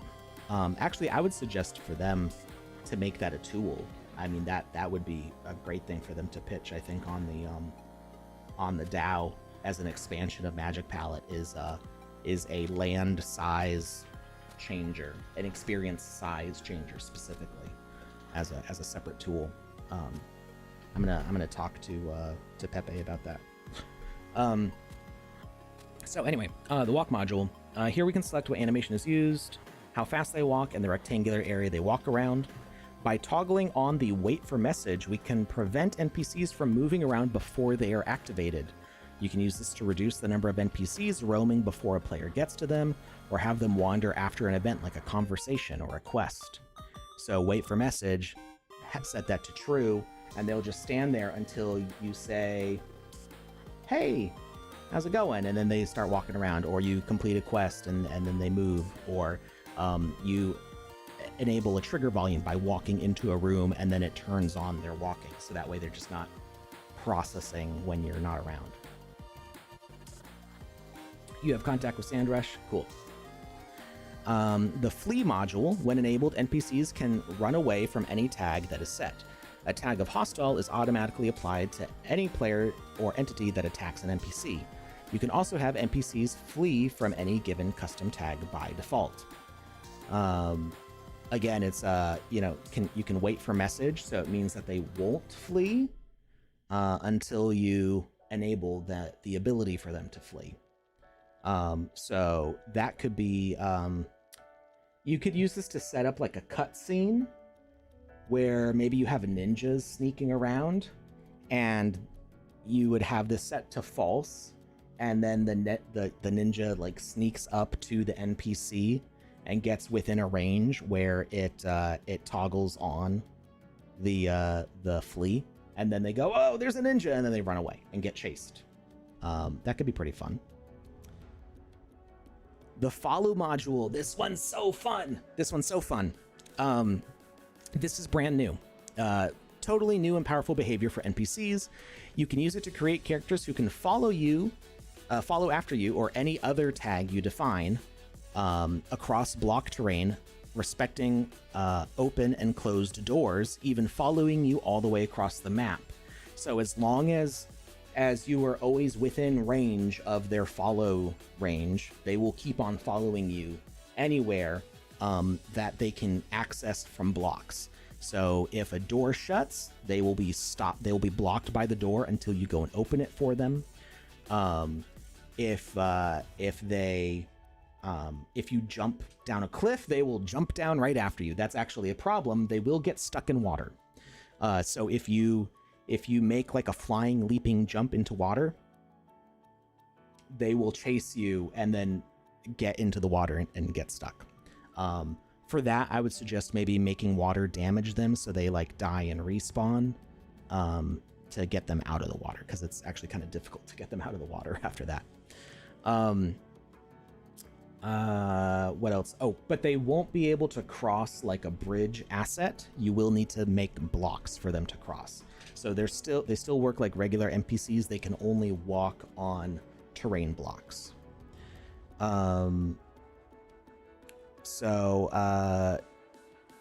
Yeah, I say careful though. They only like walking on terrain blocks. They cannot swim and have no fear of heights. They may try unsuccessfully to jump across a chasm to reach you, or get stuck if they follow you into water or a floor made from assets instead of blocks. Yeah, that's the other thing. So if you jump over a gap, they may try to find a way around the gap, but depending on how quickly you jump the gap and where the gap is, how the level design is set up, they may fall in the gap and then just be stuck there. So just keep that in mind. If you have a follower in your game, keep in mind how you do the level design, where you want them to follow the player, and account for what happens if they get stuck. You don't want a game to get soft locked because the NPC is stuck somewhere. When combined with the walk module, if you go out of the NPC's range, they will walk back to their original walk zone. This could be useful for making something like a patrolling guard who chases you but gives up and returns to their post. So while we don't have hostile NPCs with this update, you could have like a trigger volume or a speaker component attached to as part of the behavior of the NPC. So they will chase the player in a certain zone, and if they get all the way up to the player, can capture them or even damage them. Like you could have it kill the player using messages. So like they won't do a regular attack for combat, but they will do damage messages or respawn or whatever, teleport, whatever message you want to use. So if you want to do patrolling guards, that's totally an option. But then when you run far enough away, they get bored and they walk back to their patrol area. And they're like, must have been the wind. Oh, we need to record Lucas's sounds and put them in the game. So there are so many friendly and unfriendly ways this could be used, and I spent some time experimenting with these in the Game Maker and had a lot of fun. You can make a row of ducklings that can follow their mother, flee if disturbed, and then return to their line. And I was able to make a bunch of ducks just all follow in a line after each other, and then they scatter when there's a hostile, and then they come back together to follow the mother duck. Because remember, it doesn't have to be a player tag that they follow, it can be any tag that they follow. A dog, a cat, and a mouse can chase each other in a circle around a tree. So if you set multiple objects to all chase each other, they will loop around in a circle around something, all trying to get each other. It's not necessarily stable though, like it can get messed up. A loyal companion or pet can follow you around an entire game. You can attach an asker to them. And so you could have like Lydia from Skyrim following you around, and then you can talk to her and be like, hey, I want you to like go over here, or I want you to wait. You can have all sorts of options in that conversation. The lazy guard mentioned before can send a message when they catch up to you to teleport you to jail, or even send a negative health message to attack you. An escort mission can require you to safely guide an NPC home with a message turning off their follow module when the quest is complete. So they'll follow you from point A to point B. When they get there, the trigger volume will turn them off, or the quest will complete. Play tag among a horde of zombies. Though note that NPCs do not collide with each other, so they will visibly run through each other to try to reach you. So that's an important factor that if you have a bunch of characters chasing you and they all have the same speed, they will eventually all converge over each other, and you'll just have one massive zombie NPC altogether. The Gather module. This module replaces the old Farmer NPC. It will look for the tag specified and play an animation before the found item is removed. So you have a move animation and a gather animation. And remember, all of these modules can be stacked together, so you can really use a lot of different animations for this. While the item's being gathered, do not send a message. You can use a trigger volume component in the area that it is being gathered from and sense when the tag exits the zone. Connect this to the rule system with a variable counter on the HUD, and you can watch the number of gathered items go up for passive farming. So I pointed that out because I was trying to see like what I could do with the gather, and I was like, can I have a farmer collect planted crops for me? And so it won't it won't count the gathered objects as like a death message from them, but the trigger volume will send a message to the player to like count up your inventory. I also did some experiments with like picking up the plant, like if there's an interact that like puts it in the player's inventory, and I think I had some success with that, but it was a little weird.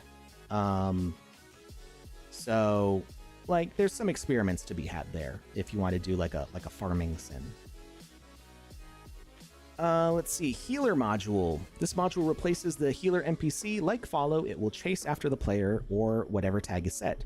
If it senses that the tagged actor does not have full health, it will heal them at the rate you define.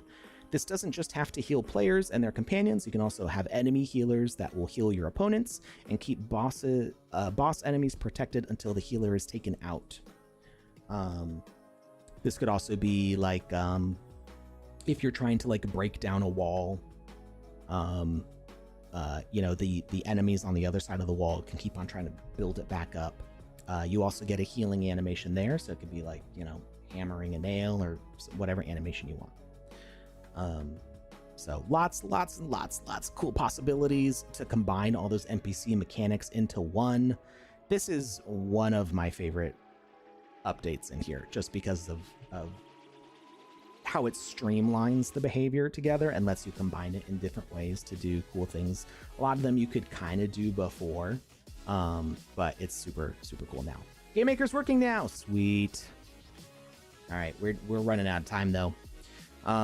Gather, oh, we already did this. Heads up display, we already talked about that. All the info is in the upgrade guide, so if you're looking through the changelog now and you haven't taken a look at the upgrade guide, I go through all of that over there. We also talked about earlier on the stream. Matchmaking and game size options. Multiplayer is more social and accessible with new features allowing players to find matches and join friends. Multiplayer lobby cue cards and quick play let players jump into games faster than ever. There's a video. So now you can click on a friend and click join experience, and it will let you join them. So this is a new way for you to jump right into a game with a friend.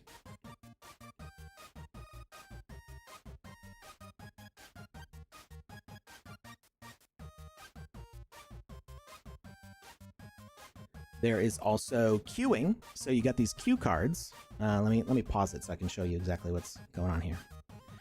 So if you are in a the multiplayer lobby, you will just be hanging out with other people, and it will show what game they're waiting for and how many people are waiting for that game. So it's showing the number of players needed for that game. It says 4 players. Or that might be the max number of players for that game. And then how many total are waiting for that game, and the name of the game that they're waiting for. And so just everybody walking around in the multiplayer lobby will have these little cue cards showing what game they're going for. Then you can interact with them with a V, which will bring up their card, and you can say join experience, and then it will make you also queue up for that experience.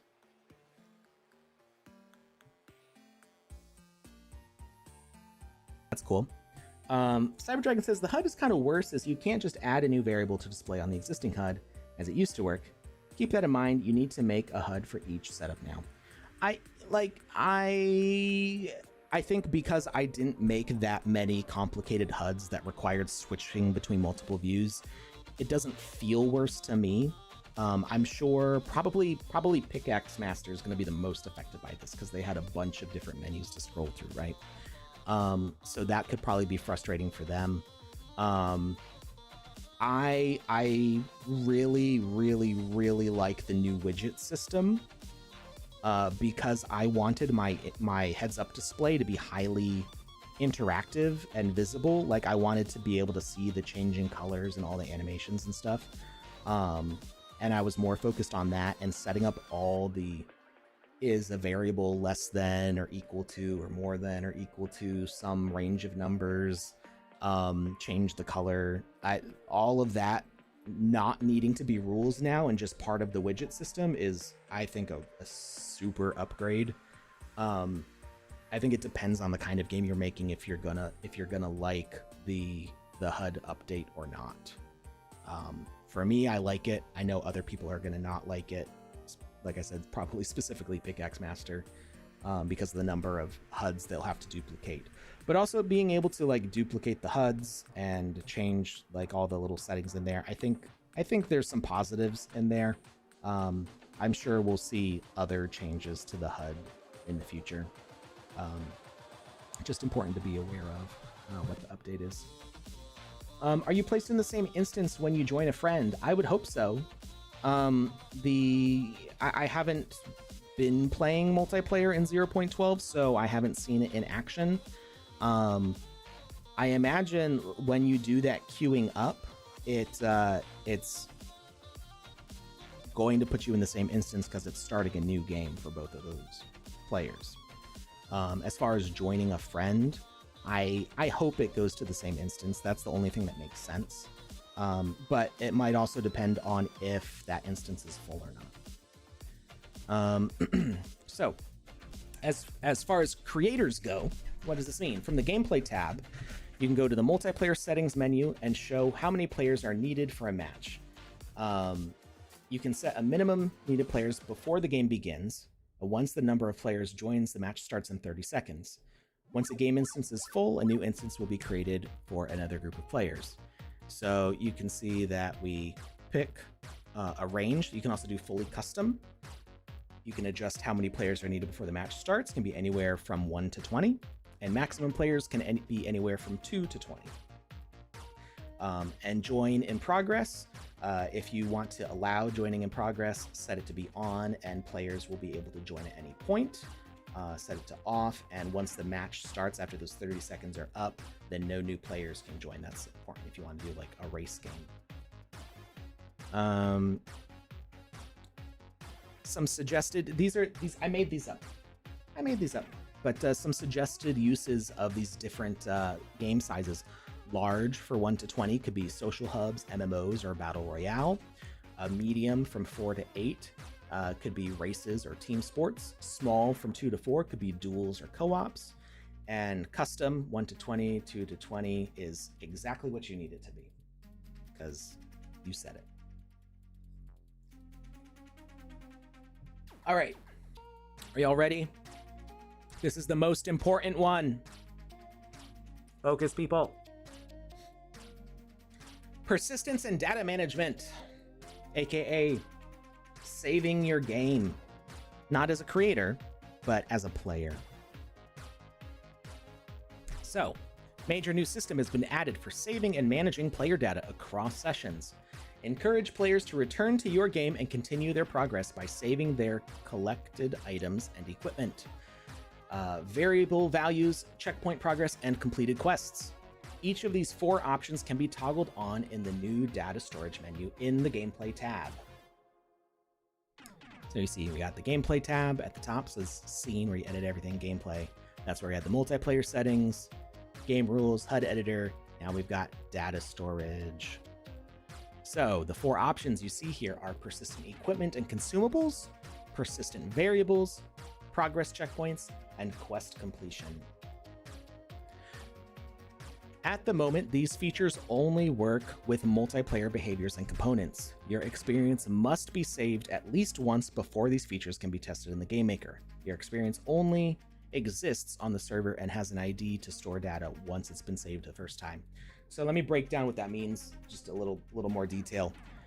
This doesn't mean that this only works in multiplayer. This update was specifically delayed to let saving in single player be a thing. But you do need to use multiplayer behaviors and components to interact with these systems, because this affects stuff like the rules and objectives. Rules and objectives are both only compatible with multiplayer stuff, right? So even if it's a single player game, you need those behaviors and components to be sending multiplayer messages, because it's functioning on a different layer where stuff will interact with the server. So make sure you're using multiplayer behaviors and components. And then the saving, it doesn't mean that you have to save before testing. It means that you have to have at least saved since you started making the game. Because in the Game Maker, you can start making a game, and before you put anything, you can hit tab and start playtesting. But nothing is going to save at that point until you have saved your game, which designates it an experience ID on the dashboard. So that's why that's there. So you have to save at least once before any of these features will operate. Note the warning at the bottom of the menu. Disabling any of the available options will delete previous stored data for players when the published experience is updated. If you disable one of these options on an already published experience and publish an update, players will lose their saved data. You may want to do this on purpose to reset all players after making significant changes to your game, but be careful to communicate this update to players so they are not surprised by losing their progress.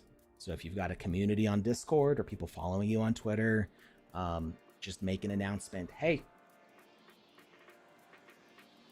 on September 20th, I'm going to update the game. So finish up what you want to play with your current save state, because on September 20th, all of the saves will go away for a major update with cool new features.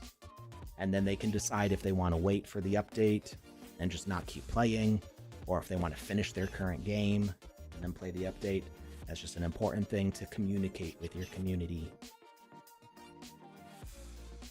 After the update, the game does not start. It is stuck on the inscription validating files. So there's always that folder you can try deleting. You can try doing the repair option here. You can also go to your user folder, app data, local load, TSB gaming, and delete that whole folder and everything in it. You'll have to log back in. It'll have to re-download some stuff, but that is always an option. If it keeps happening, it seems some people are able to get in now. So, but if it keeps on happening, then alert on Discord and we'll make a ticket. There's another note. I don't think I put it in here. Yeah, I didn't put it in here. Another note is that you can add saving to your legacy games, but note that switching between single player and multiplayer publishing with a legacy game will probably delete all the saves as well. Because single player saves, I think, are stored locally and multiplayer saves are saved online. So switching between those, there's nothing that migrates that local save to the server or that server save to local. So switching between multiplayer and single player will probably break your saves. It just means that players will start again from the beginning, like old style. So just to be aware of that if you're editing a legacy game and you try switching, whether it's multiplayer or single player. Persistent equipment and consumables. When you toggle on the first option, you will enable a new setting on any items with the multiplayer component. Is persistable option, when toggled on, will save if the item is in the player's inventory. This works for consumables, equipment, and any other items you want the player to hold. So you'll see this is persistable option. This only shows up if you toggle on this first one. You won't see it until that's toggled on, and then you can enable it. Make collection quest items more meaningful by enabling players to leave without worrying about losing progress and return to collect more. Allow players to interact in more complex economies with one another, trading and crafting with dropped items. So yeah, just if you've collected a bunch of potions in a game and you leave and want to come back, it'd be nice to have your potions, right? Or, the special sword you got from a quest, things like that. So that is what that option does. The next one is persistent variables. It will let you save number, integer, decimal number, float, text, and true false variables to be loaded when the player returns. Persistence is not currently available for time variables. Probably the reason for this is that time is such like a detailed, specific thing, and trying to pause a timer and then resume a timer when the player comes back, it just gets messy. So for now, time is not an option. You could, because you can copy time into decimal floats or integers, you could probably, if you wanted to say have a who's been in the game the longest quest, that could actually, that might be a slightly abusive way to keep people playing your game, is whoever's spent the most time in the game is highest in the leaderboard.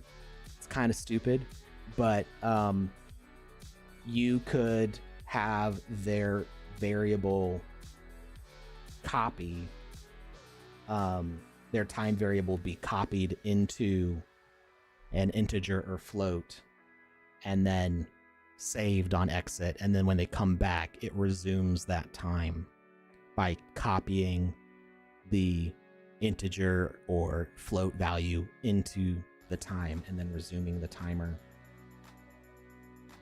I think that's possible. It seems pretty easy. So, somebody's gonna do it, right? You're just gonna have a game where all you do is like sit and meditate. And you've meditated for 50 hours. You're top of the leaderboard. Anyway, that could be fun if you do like a really long game, because now you can do really long games because you have saves, right? If you did like a really long like MMO style game that has a bunch of quests and a bunch of things to do, you could see what the clear time is for all the quests, or who's just been interacting with the ecosystem the longest. You know, not necessarily on a leaderboard, but just, you know, as bragging rights, like, ah, yes, I've spent 400 hours in this game.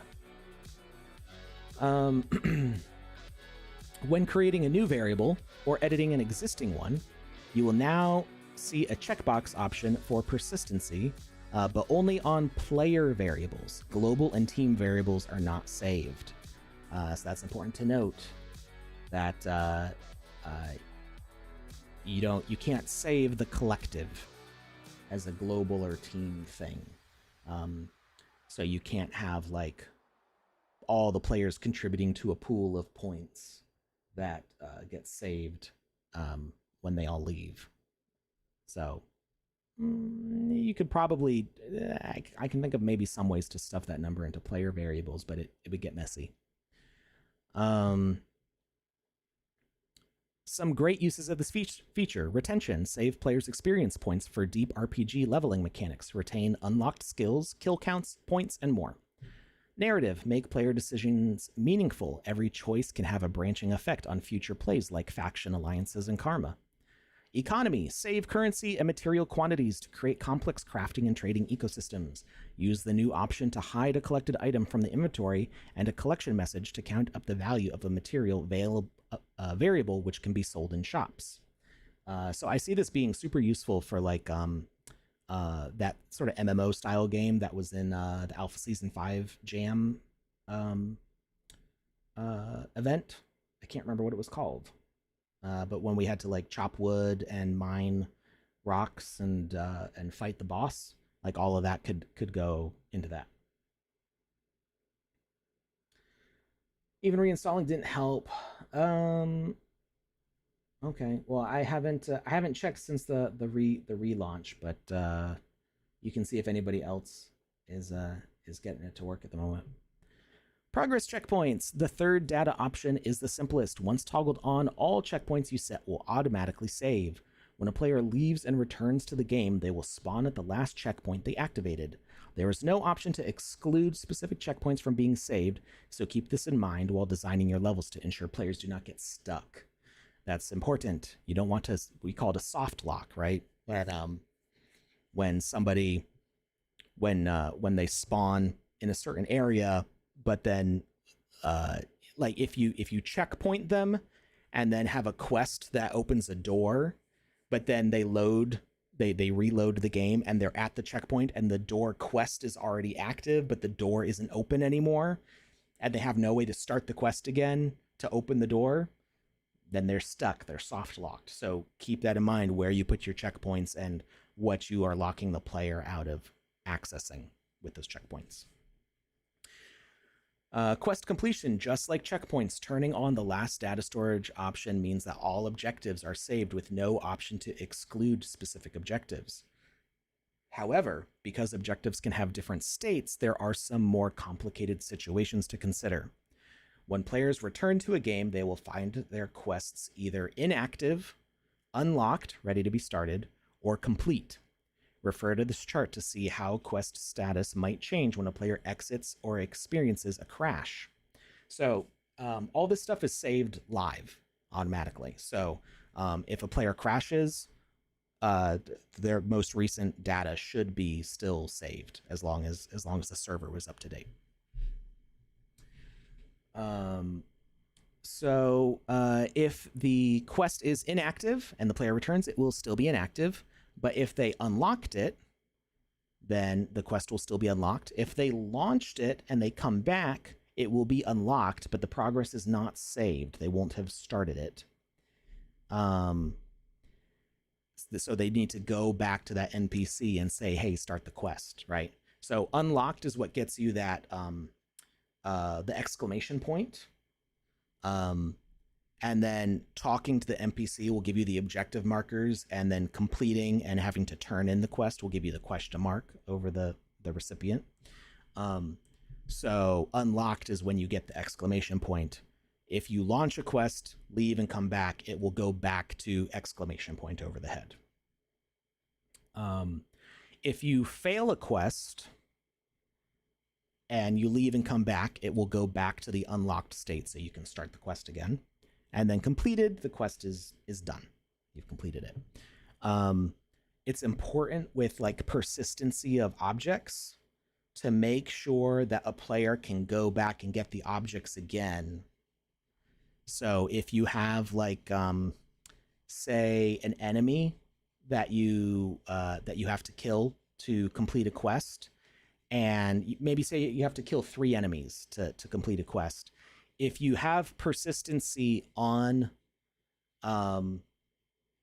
set up the wrong way, and you kill those guys, but you only kill say like 2 of them, and you leave and come back and they don't respawn.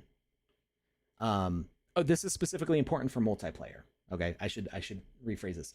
So for multiplayer, if you kill 2 of the 3 enemies and there's other players in the experience, and then those enemies don't respawn, you come back and there's only 1 of the enemy left, you're going to be stuck because now your quest has dropped down to 0 again. You still need to kill 3 enemies, but there's only 1 enemy left on the map. So then you have to wait for all the other players to leave and you to leave and time for the server to shut down and start back up. So if you're making a multiplayer experience with enemies to kill in an MMO style, you want to make the enemies respawn like they usually do in an MMO also. So every time those enemies die, there should be, a cooldown period, and then they pop back up. Otherwise, players leaving and coming back could again get soft locked. If people keep on playing because they're like, this is a real fun game, then the enemies just never respawn. Or the server never resets. So just important to know that you want, anytime you have that progress, you need to think about, okay, what if the player leaves and comes back? Are they going to be able to redo everything from the start again? This provides an opportunity for failed quests to be tried again. However, be careful with quests that use a counter like collecting multiple objectives, or killing multiple enemies. An item held in a player's inventory will not count towards the quest, so they need to collect it again. This gets a bit confusing if the player can see they hold 3 items but have 0 out of 4 items on the objective tracker. So yeah, I think it's also, maybe if it's droppable, they could drop the items and pick them back up, and then it would update the tracker. I need to test that a little bit. Use variables in the rule system to track the player and restore their objective status when they return. So you could use a variable number saying, hey, 3 out of 4 enemies has been killed, and then when they come back, it will see on player join what quest they're at, and then go, oh, hey, let's let's send this message to update how many enemies they killed. And I talk about respawning there. Yeah, this is basically just all that I said anyway. New rule, compare quest state. It is also important to note that quest completion does not save the state of the game world. If your world is modified by the completion of quests, bosses are dead, chests and doors are unlocked, castle destroyed, day changed into night, etc., these states are not automatically triggered when returning to the game. The only thing this persistency saves is the quest status. Any changes triggered by the quest being completed need to be re-triggered to bring the world back to the state it was in before the player left.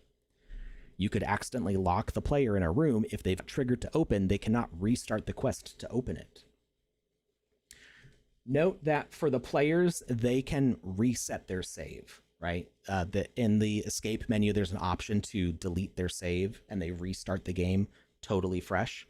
So that is an option for players. If they get soft locked like that, they will be able to recover from it, but they might be annoyed that all their save progress is gone. So just you want to use this compare quest state to see, oh, hey, they completed this quest. Let's update all the things in the game that reflect that this quest was done.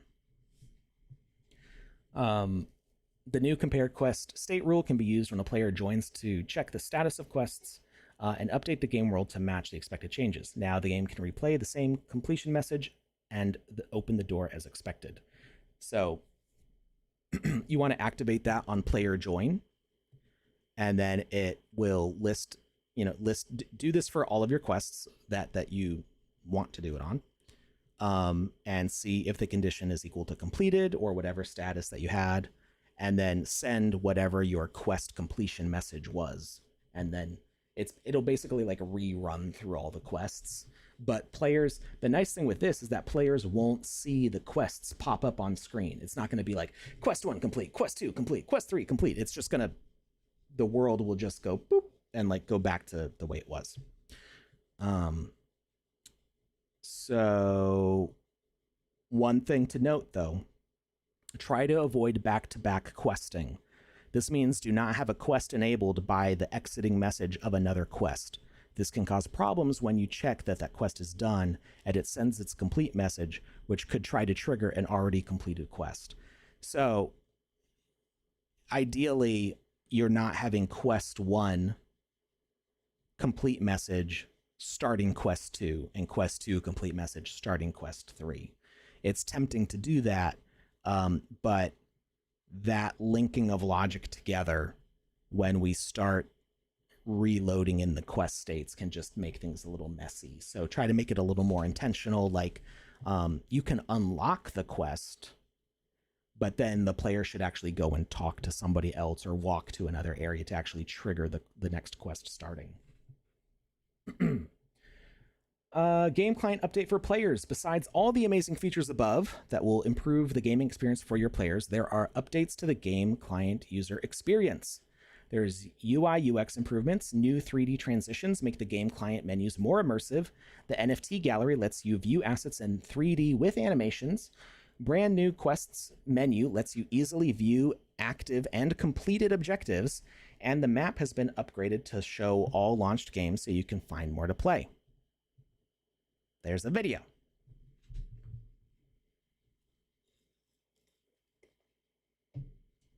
So, nice new transition.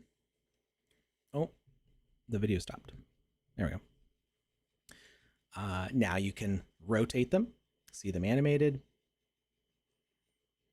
Same for, why is it not playing?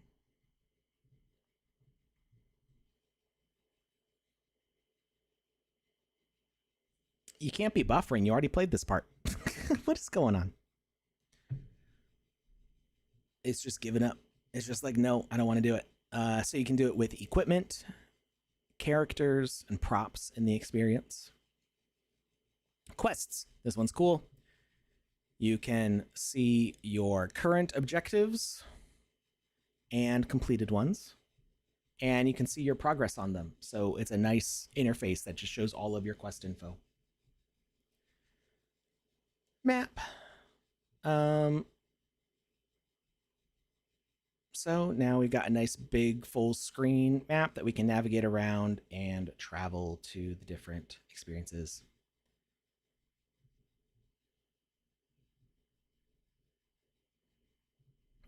And lastly, dynamic chat.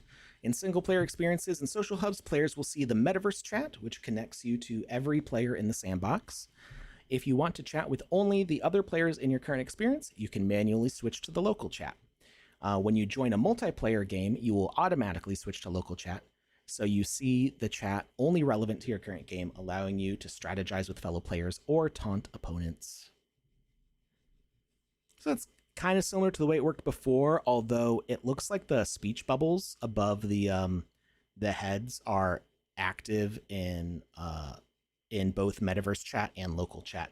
They used to only be available in local chat, so now the conversations are a little more interactive. All right, that's 0.12. Woo! My voice is shot. Just talking nonstop for 2 hours. My throat is so dry. So, who's excited?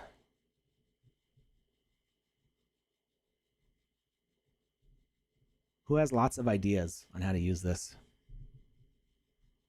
I know that I'm going to have to talk to all the grantees that I just had been working with on testing their games, and they'd have to go and retest everything now for 0.12. The exact launch date of this wasn't quite sure, so I didn't know where this was going to line up with the end of the grant program.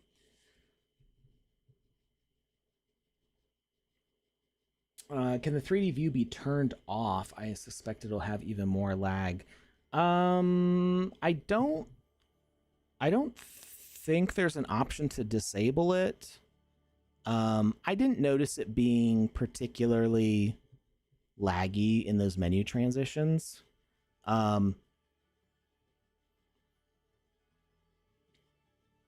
It's really just sliding a camera side to side. I guess, if you don't want to interact with the NFTs, that would be the biggest thing that you want to skip, right?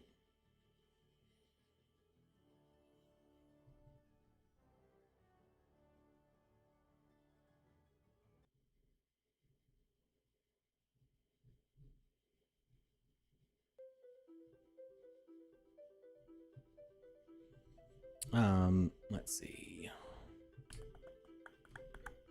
So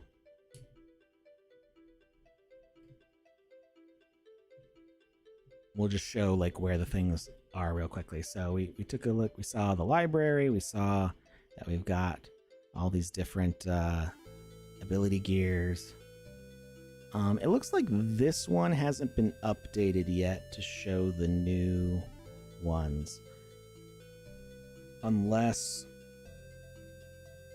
they're in the 0.12 abilities pack. I think that's just gonna, abilities 0.12. It says TSB, so and exclusive. So I think this needs to update to give everybody else these abilities first. So I'm gonna talk to the team on that to make sure that you get these glide and dash abilities as soon as possible.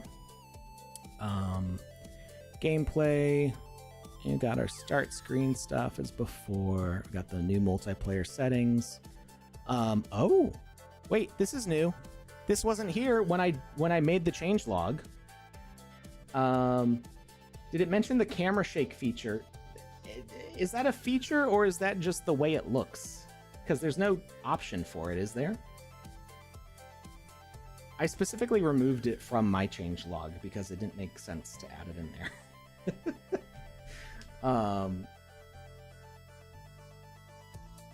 Tell me where the option is, because I was looking for it and I couldn't find it.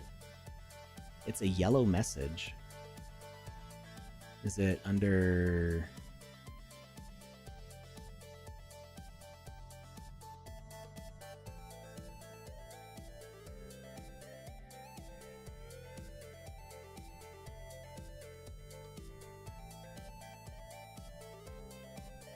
See message on drop down. Oh, wait, what? That's not at all where I would have looked for that. You can add camera shake as a message.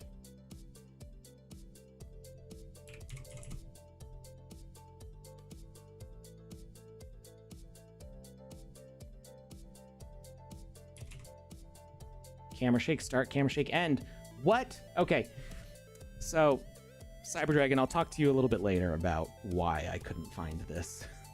I had no idea that's where it was. Okay, I guess I'm going to have to add that. So now we can start a camera shake. Ease out, ease in time. Intensity, high. Duration, forever. 600 seconds. Channel? Channel? What is channel?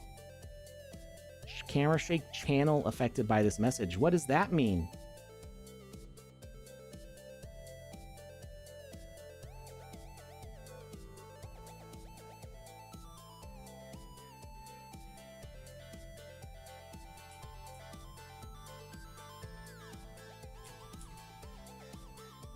The camera's not shaking.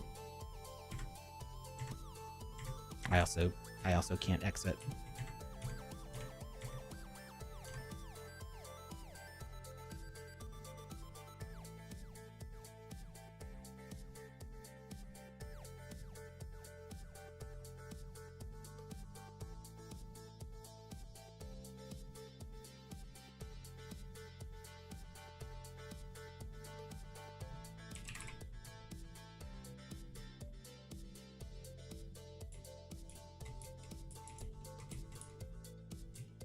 Oh no. Oh no, I punched the flashlight. Where'd it go? I can't see. It's too dark. Where'd I drop it? There it is. Got it. Okay, I got it.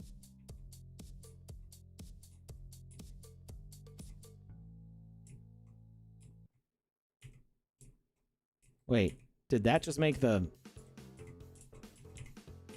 Does it not work in first person?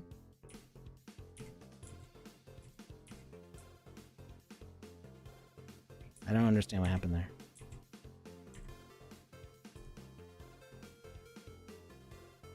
I don't know why tab out is not working all of a sudden.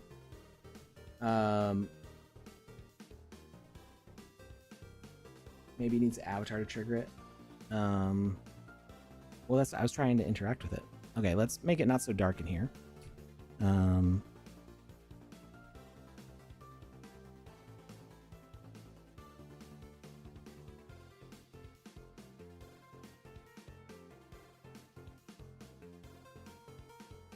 There's been some other visual updates since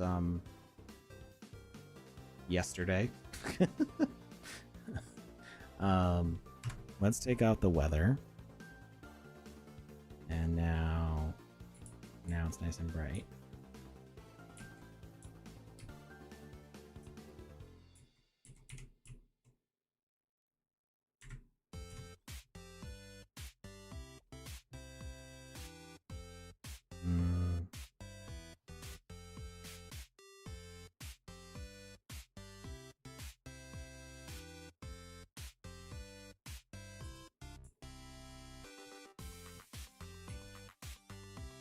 Yeah, it doesn't work in first person.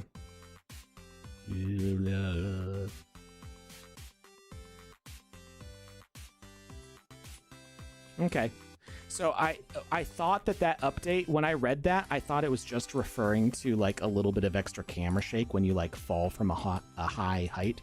There's been a bunch of improvements to the smoothness of the avatars animating. And I'm gonna give somebody motion sickness with that, namely me.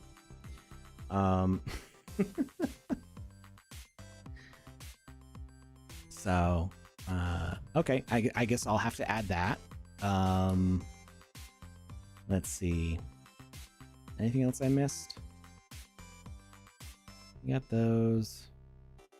Helper is there. There's just been a bunch of like little user interface changes. You can see. Why is that so? This feels different. attacks. Oh, melee enemy. This is legacy.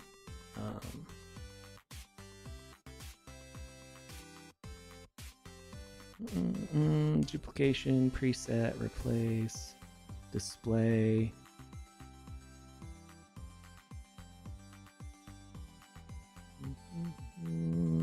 I mean, it's most of it.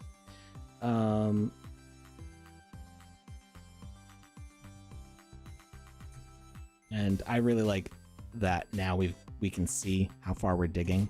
That makes a big difference to know like where exactly you're placing things on the ground. Your activity logger, logic counter, messages, and hierarchy panel are all kind of nicely arranged here on the side. The grid and on-snap menus are all a little bit different, but for the most part, this is the same. Oh, it looks like we can lock access too. Is that true? Is that what that's doing? We can... No?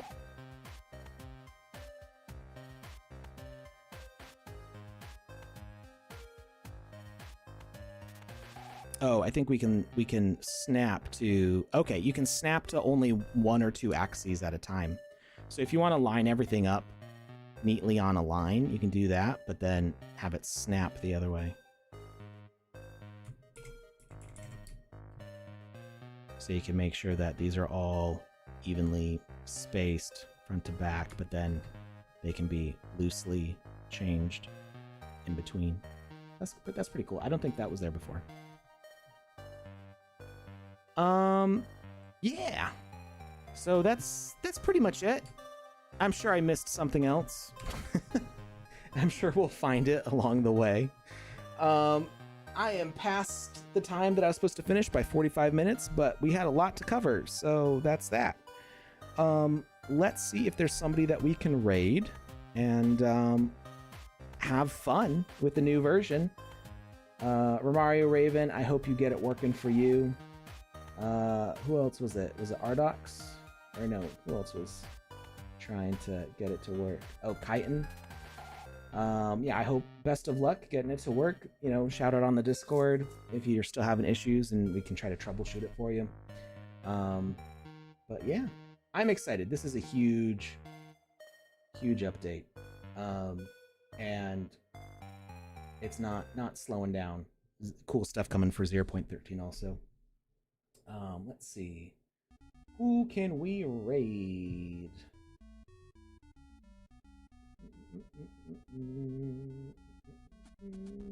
Oh, hey, Panda Pops is live. Let's go raid Panda Pops. She's romancing random objects. So go have fun with Panda. And I will see you on Saturday. Have a great rest of your week, everybody.